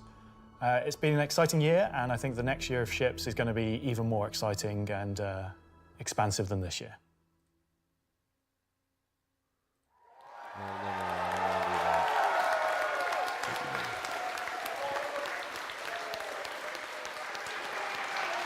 Well. That is an eclectic bunch of combat ships for the verse, and they're all available right now up on the robertsspaceindustries.com store. Also, any minute now, there's going to be a PTU drop that includes all three, so you can fly them now ahead of their release next week when Alpha 432 goes live. 3 combat ships. I wonder if they'll have any additional uses coming up later in the show. That's a hint. All right, what else can I shill? Oh, there's merch. We've got these cool new Levski desk mat things. These are always popular. There's some Levski metal posters on the store, and of course, love them or hate them, but you can't avoid them. There's this cool new Wickelow's Emporium t-shirt. Yeah. There's also a page published earlier today with a bunch of links to offerings from our third-party partners, from eye trackers to gaming chairs to voice packs to spaceship models from new partners like Planet Ring and Pigeon Spaceport and more. You can find all of that on the RSI website as well. And what else can I shill? Oh, for those of you who are at watch parties, where is it? Challenge coins. Who doesn't love challenge coins? There's these lovely Levski-themed challenge coins if you're attending one of the 9 official watch parties around the world. There's also a digital one of these in the goodies pack, so you check those out. Don't leave today without getting your Levski challenge coin. All right, what else can I shill? Now I'm kind of tired of shilling. All right, let's find out some more about where we are. Simon, can we move? Can we do? Oh, yeah. Look at that. Okay, here we go. Pardon me. Excuse me. Hi, how you doing? That was my best angle. I had that right. Hey, I got to be careful. Last year I took 3 steps and tore a muscle. All right, so this is the 9th floor of CIG Manchester's. I think this is going to be Manchester like the ship office. I've been looking for. Yeah, woo! This is the room where we have lunch every day, and if you get here early enough, croissants. If the weapons team hasn't stolen all of them. Over here, we got some cool mannequins representing different aspects of the game. You got the ever-present, Hurston security armor over here. That's really cool. You got your Dusters armor right here. You got this guy from a game that we're not talking about today. Marine armor, yeah, it's all pretty cool. And then when you come over here, got a nice little recreation area. There's some sim pits over there for people who need to test that kind of stuff. We got this cool Krigeri Bengal carrier. Okay, so come over here, shoot it. Go down the nose here. Watch this. Watch this. Very cool. I'm gonna go over here. Can you see me? Hi, Mom. All right. So yeah, and what are you doing, Richard Towler? YouTuber. All right. I thought John went to Washington, D.C. Let's see, what else we got? We got cool Voyager bar here. This is where we get all kinds of breakfast goodies, coffee, stuff like that. Hey, who remembers the big coffee controversy of 2016, where everybody took to Reddit and pondered the question, do devs deserve coffee? I do. You want to see what next year's big controversy is? Check this out. I'm going to come over here. Do devs deserve coffee? Welcome to the Stargarita machine. Yeah. Do devs deserve frozen deliciousness? Sabanzi, thank you for the follow. I don't know. Go to Reddit and let us know. For being here. All right, let's see. Let's go over here. Competition winners. We have the list of competition winners. Can we put that on the screen? Yeah, sorry, competition winners. Remember the competition for the Citizen-CITIZENCON winners? The people made the videos, and we gave them a Kruger L21 Wolf. We actually have the names. They're behind me. Look.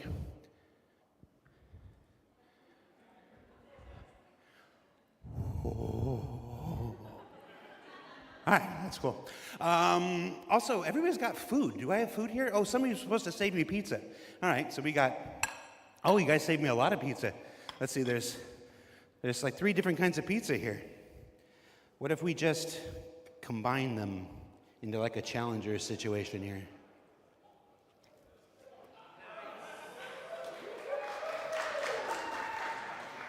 That's a Citizen-CITIZENCON throwback if you're not familiar with. So I have now crafted my own pizza experience. And that is a terrible segue into our next segment. Gemma, can we, Gemma, are you there? Yes, Jared. Can we fire up the everybody's FPS crafting I'm segment in a while I try to Discord chew with this like off camera? other people right now. We sure can. Roll, BT. I don't have it playing for you guys because at times there's just so many people talking. I don't want to overwhelm the chat. It's kind of overwhelming for me, but Star Citizen, at its heart, will always be an enormous sandbox experience where you can set out to tackle the universe in whatever ways you want. But that doesn't mean we can't shape parts of the universe here and there to better suit our needs. That goes for both you and us. Let's start this part of the show with a look at how crafting is going to change everything from resource gathering, refining, and even combat when it comes online in the next few months. The first version of crafting is going to be quite small in scale. We're going to use it as a kind of a concentrated effort to allow the players to experience the initial UI, the flow of gathering materials that have different quality, and using those to craft items which are better than what they have currently in the game. The first version is going to be primarily FPS items that you can craft, weapons and armor. For Star Citizen, crafting is our primary progression mechanic. Star Citizen isn't your standard MMO. We don't have levels. We have ships, we have gear, we have things that you create in the world, you perfect, you research, you improve. And those items, those ships, those vehicles, the armor and weapons, that's how you progress in Star Citizen. Crafting isn't just a progression mechanic for creating new items, it's also a fundamental change to how we handle resources in the game. The materials that you collect, how you refine them, quality matters. Yeah, sounds good. What are you doing for the rest of the day? You gonna hang out? Crafting the weapons, you'll be able to have some quality materials to influence the item stats on those weapons. It'll be somewhat random, potentially weighted on the location of the material. Some will have a higher chance of higher quality. And once you take those materials to your crafting bench, the fabricator, you can use them to craft, and the different attributes will be increased based on the quality of the materials you use. It's not just iron ore anymore, it's iron ore of the quality that you know will get you the stats for the item that you desire. And it's not just mining, it's essentially every resource we can get our hands on. To support this, we also need major changes to inventory so that all of these new resources that you're collecting, you can see what you have, you can order it better, you can understand what you have in your inventory. Look at that. We won't have the new refining crafting system yet. We'll be using the existing ones. Those will pass the quality through into the refined materials, which you can then take to your crafting machine and start making your personal items. Once you have your blueprint and your quality materials that you've refined, then you can put them together on the item fabricator. This will be pretty much what we showed in last year's Citizen-Con, with the UI letting you assign your quality resources to different aspects of the item. Once you're happy with what you see on the preview, you'll be able to click to craft, and it'll get queued up, and your result will be produced sometime later. You'll be able to get the new crafting machine from shops in most landing zones. You'll be able to bring it up on your freight elevator and use it in your personal hangar, or tractor beam it around and stick it on a ship if you want to use it from there. There'll be a small amount of blueprints you get credited to your account just to test and mess around, but the vast majority of them will be earned through missions, and then you can use that blueprint to craft the item that it is that you've got the blueprint for. So it should be a good reason to go and test all the different various missions in the game. The advantage of crafting your own items is that they'll be better than anything that you could buy from shops. You'll be able to increase and improve item stats that are relevant to your gameplay. Maybe your gun will shoot faster, maybe it'll do some more damage, or your armor will have greater resistances against environmental effects or incoming fire. You might be wondering, what about the upgrade and research? That will be coming in a subsequent release. We're happy with this initial scope for crafting. It's going to be so valuable for us as devs to kind of get the metrics in, get the feedback in, because then we can make the changes that, so you know, excited to get it. they only become obvious, so to speak, when you have kind of mass amounts of data and mass amounts of users using it. So I'm very excited to get it out in the wild. It's our intention to get crafting out on tech preview by the end of the year and get the testing we need so we can release it when it's ready. I'm gonna have to leave as soon as this is finished. So that's one way you'll be crafting your own experiences in the Star Citizen universe. But what about us? Where do we get to hone in and craft a bespoke experience here and there, specifically tailored to individual or small group play? Well, that's where instancing comes in. And I'm gonna let Benji tell you a little bit more.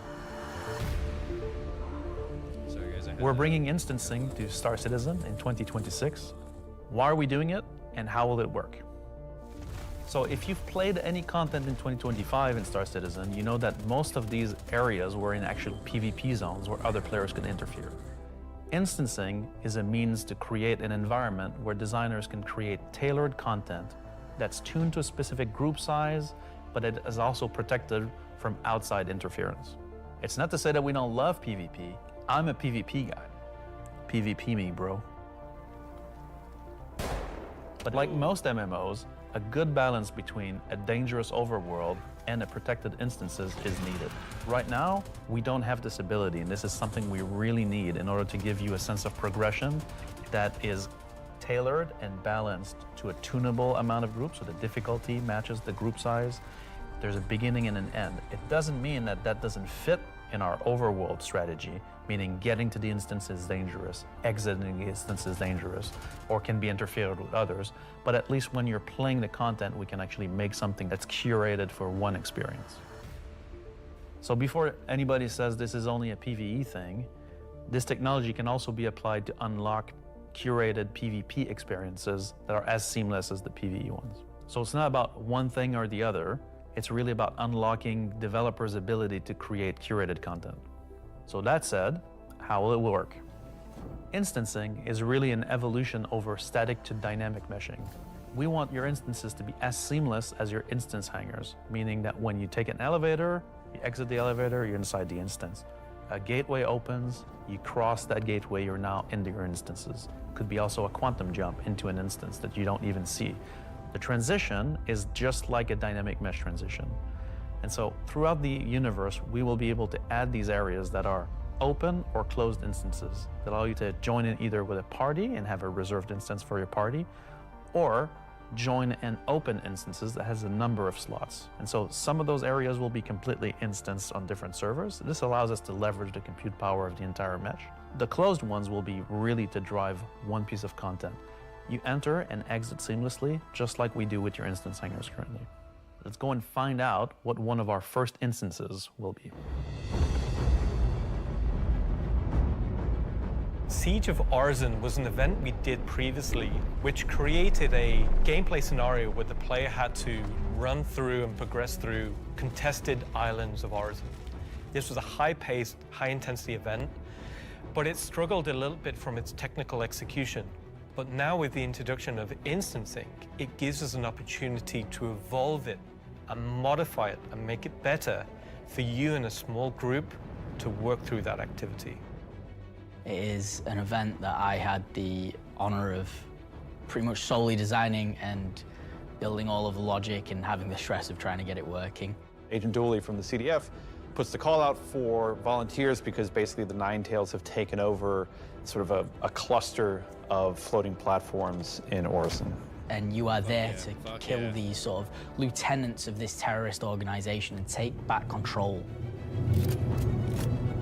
So in our current thinking, Siege of Orison is designed for about 15 to 20 people fire team. So you, your friends, or your org will go in, you'll all have sort of dedicated roles. Some of you might be the tank who brings in the heavy weapons and sort of pulls the fire. Some of you might sit at the back and be the sniper and pick people off who are a bit further to make the advance easier. Some of you will be the medic whose sole job is going to be revive and look after the rest of your team and the health of them. And some of you will be the people who push for the objectives to try and get sort of most of the mission done. The event was designed for about 15 to 30 people, but when we released it, we fixed the problem with 2 DGSs on one server that was fighting for resources. And with that, we also upped the player count to 100. So when it first debuted, it was already too full for what it was designed for. It was a massive operation at the time. I think that bringing it back and giving it a refresher will be a fantastic addition back into the PU. So imagine if Siege was a instance that you could go in and play solo, or if it was a public event that you could go with your friends, or you could join up with random players on the server. There's lots of ways that we want to take a look at Siege, how we can make it a more approachable piece of content. I'm excited, to say the least, to bring back Siege of Orison to Star Citizen and to sort of have it be one of the first tests that we have for instancing and really get it back to sort of a core experience point where it should be. So while the next season is quite heavily focused on Nyx, I'm also very happy that we're not really ignoring our other 2 systems of Standard and Pyro, and we're going back there and we're sort of improving and expanding on the player's life in those 2 systems as well.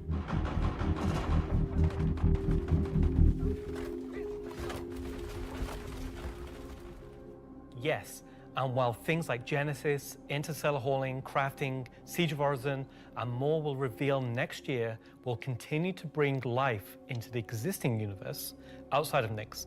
There's still one more exciting use for instancing we're building right now. It's an earlier look than normal, and some of it is still in white box, but we're excited to share the first look at a major content release of 2026, and what it means for progression-based gameplay.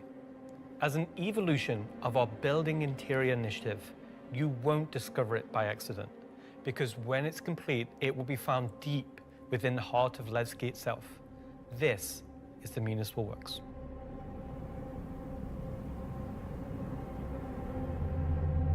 So inside the facility, you'll find huge vaporization chambers, old processing plants, industrial tunnels, and eventually into the old turbines which are still pumping heat into the old rock.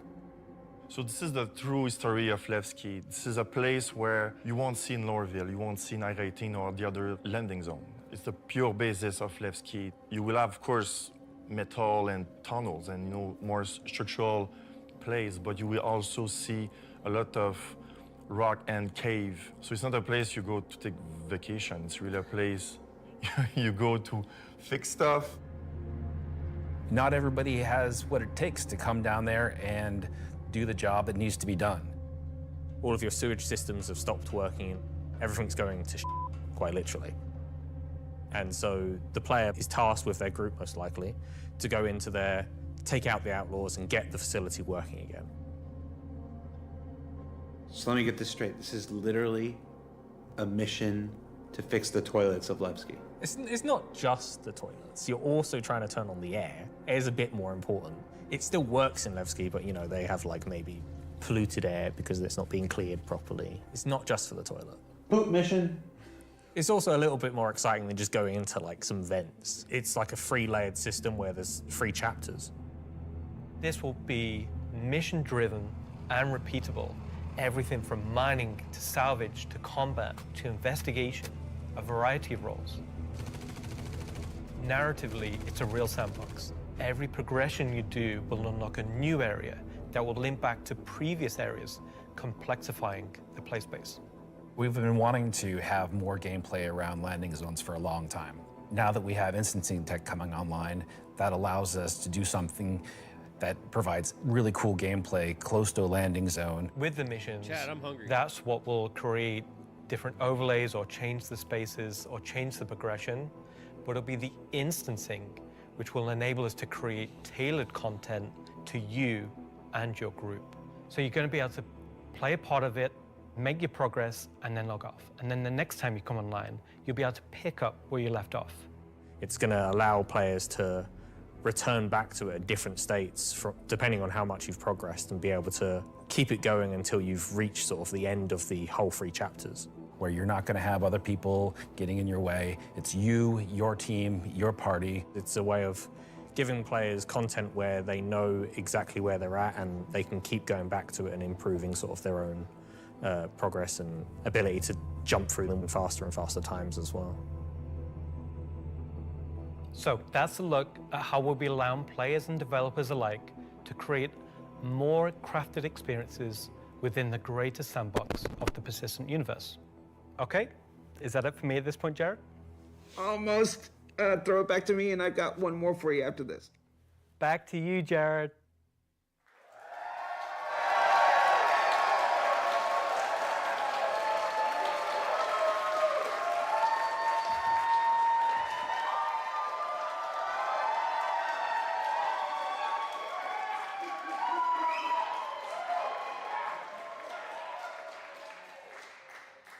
Everybody's really excited about the year ahead. So that's a brief look at some of the ways in which we're allowing you and our developers to craft a more curated Star Citizen experience. Now, at this point in the show, we are in the home stretch. We've got only one more segment to go. But before we do that, we wanted to check out, we said earlier in the show that we would look at what you were saying during the show. We looked at how to put YouTube comments on the stream, and it was immediately apparent that we were going to lose our broadcast license, so we're not going to do that. We did find some social media stuff on Twitch, though, or not Twitter, X. What is it called now? Let's see what this says. Let's see. We've got Welcome Back Levski from, I'm not wearing my glasses. Oh, no. Oh, time to suit up. Let's go get them, says Ubu. I really should have worn my glasses. Cue the bagpipes. That's the other game, Charlie Oscar. Let's see. Nice to see you live, Jared. Mom? Let's see. First CitizenCon after playing for almost a decade in Austin. Oh, nice. Straight out of Klesher, back to the Hex. Photos from Leicestershire. How do you say it? Is that Leicestershire? Leicester? Leicester? I've only been in the UK for 3.5 years. San Jose Bar Citizen Watch Party. Oh, somebody created a lovely Vandal mask there. Sean Tracy, can we get that in game? Just that, exactly. Just scan that, put that in game. All right, so that's a few reactions we're seeing on social media right now. Before we get to our big finale, or the thing we're going to wrap up the show with today, I did want to talk a little bit about big CitizenCon versus digital CitizenCon versus what we're doing today, which is CitizenCon Direct. Every year, CitizenCon is a monumental task for any number of people, whether that's development, marketing, the support teams, the platform teams. Everybody comes together to make this thing happen and go off, hopefully without a hitch. And so far, we've been doing all right, other than some stuff in the room here. You know who you are. They had to know. But doing CitizenCon is not always the easiest thing for our developers. You might not assume this, but most game developers are not social butterflies. They tend to like to sit quietly in the dark at their computers, like little goblins, and just make digital virtual worlds like this. And then I come in all happy and like, hey, you want to be on video? And they're like, no. And I'm like, it's in your contract. And they're like, oh, yeah. So we thought, we usually do it behind the scenes afterwards, but we thought we'd do a little bit of it here. The folks in the editorial department put together a brief montage of some of the more candid moments from the filming of CitizenCon over the last couple of weeks. So we're going to spend 2 minutes and take a look at that. Let's see what they put together. How many CitizenCons have you performed in now? Performed? Just the one. Nope, my first one. 1 last year. 2. A few. 8 or 9? Maybe 9 or 10? Never. Man, I don't know, man. Did you like doing it? Yes, I was completely terrified. It was good, a bit stressful. The first live one, I was a mess. Weird combination of going from insane highs to insane lows. Live ones. Because? It's over. The live ones are pretty special. Pre-samp's always fun, but the live events are special, aren't they? Remember we were at that weird crack house in Anco's? Right. I like the live ones. Oh, I mean, I love these digital ones. These are the best. Every time I've done it, it has been a digital one, and I'd like to do one on stage. Is it because you have a restraining order against you, or? Didn't know if I was going to be sick, if I was going to lose my stomach. How hard is it to keep your eyes open on stage? That's not a problem with the lights. They're kind of, I'm realizing through this sentence that I'm closing my eyes as I speak. Do I do that a lot? I am a very shy individual, so this is me just trying to get out of my shell.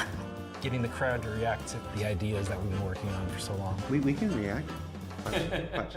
Everybody. Yay! I can feel your passion from here. Cut the camera. Counting you down, like, you've got 30 seconds. I'm like, do I stand up? Do I sit down? Do I drink? Do I not? Do I talk? This will be the best one yet. That's right. Because it's nice and short. Is this all supposed to be usable content? Because I could do different. No. Of all your nicknames, why is Moist Master your favorite? I think you mean least favorite, and because it has the word moist in it. I mean, come on. We'll give you a new nickname by the end of this. Sounds good. Could do All with right, one. Let's get started. All right. So for those of you watching at home or at the watch parties, you're like, why are we showing that? I put that in there because I'm eternally grateful for all of the CIG staff and developers who take the time to appear on these things, whether it's ISE, SCL, Citizen-Con, walk on stage, be pre-recorded. It's not the easiest thing for everybody. And on behalf of the community, if I can speak for them in this regard, I want to say thank you for participating in these things each and every year that we have them. Now, let's wrap things up here. So let's see, how do I want to do this? At this point, we've only got one major story left to tell. But before we do that, we wanted to do one more check-in on something we started last year. Last year, Rich Tyler took the stage and presented his roadmap to 1.0. And we didn't want to go an entire year without talking to the senior game director himself to get his update on that 1 year later. So we're going to throw it to him, and we're going to go to our last segment, and when we come back, we'll say our goodbyes. And if you're at a watch party, it's time to get... I was going to say... that's not a word I can say on the camera. Let's just go. Let's just throw it back to me. Go to me from 1 week ago.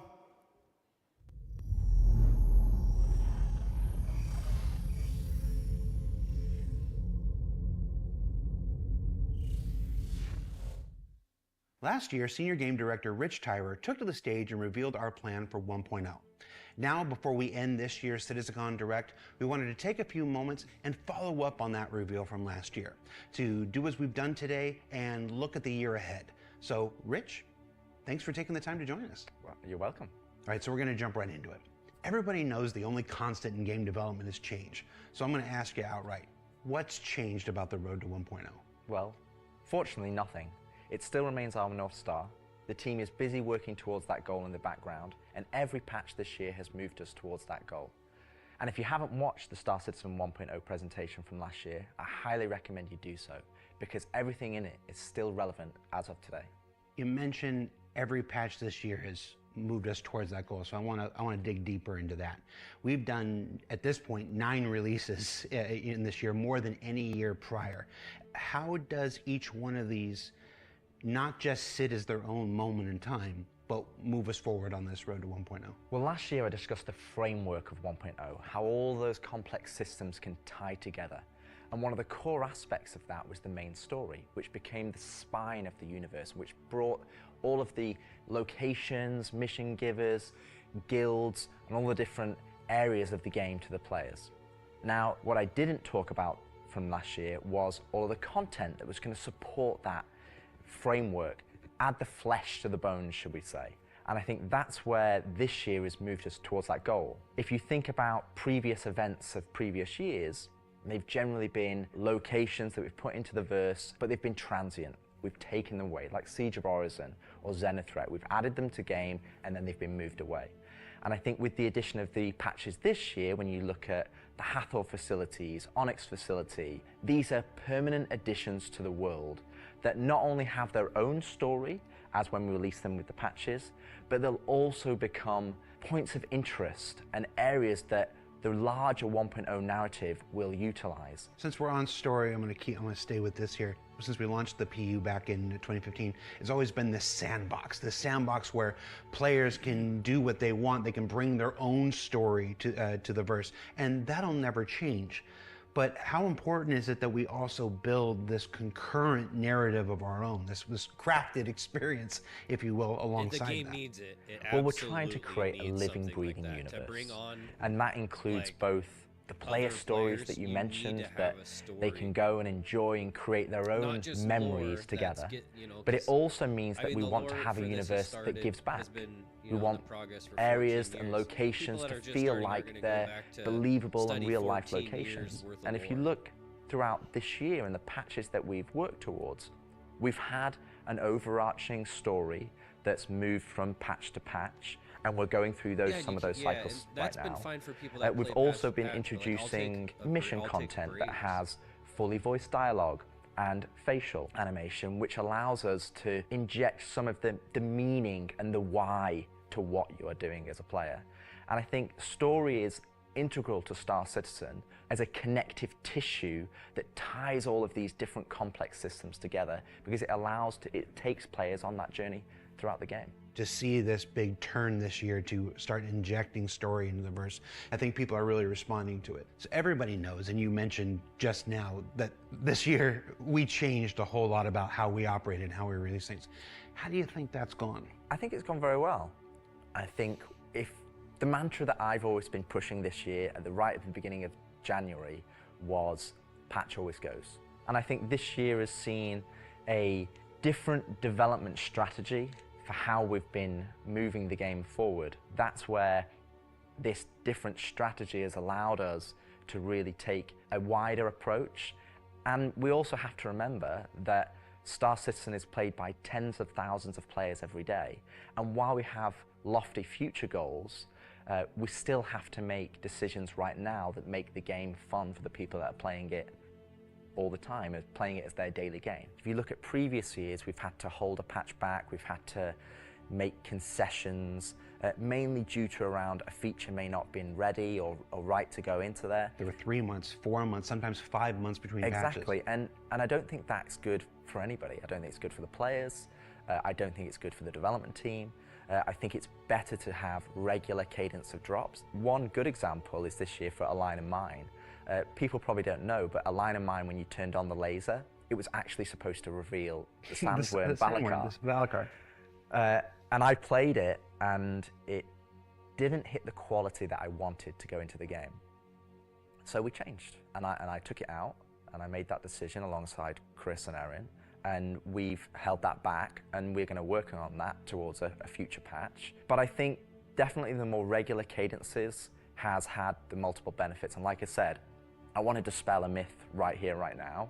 Like, features are still being worked on quite heavily in the background, from radar and scanning in FPS, the new quantum, to inventory, engineering and crafting, and all of those features are going to be coming very, very soon for players to get their hands on. And, you know, I'm going to be honest, I'm not going to sit here and say that if I was to go back to the start of the year, I would hope that we would have released more features.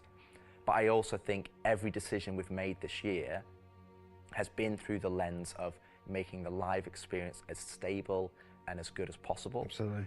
All right, so that's a bit about the year before. And the year before has been, I've said this before, I've said it internally, I've said it out there, I'm going to say it right now again on camera. I think this has been the best year of Star Citizen ever, and I'm willing to look right into the camera and say that. The player numbers are up, engagement numbers are up, the length of the play sessions are up, bug numbers are down, 30K is gone. It's been a solid year. But CitizenCon isn't CitizenCon without talking about the future, so I want to move us to the future. We've talked about story, we've talked about this more diegetic, immersive universe and adding voice lines and stuff like this. But where do we go from here? Obviously that continues, but what more are we going to do to make this universe seem alive and real and breathing? I think the biggest thing is to start having that conversation be two-way.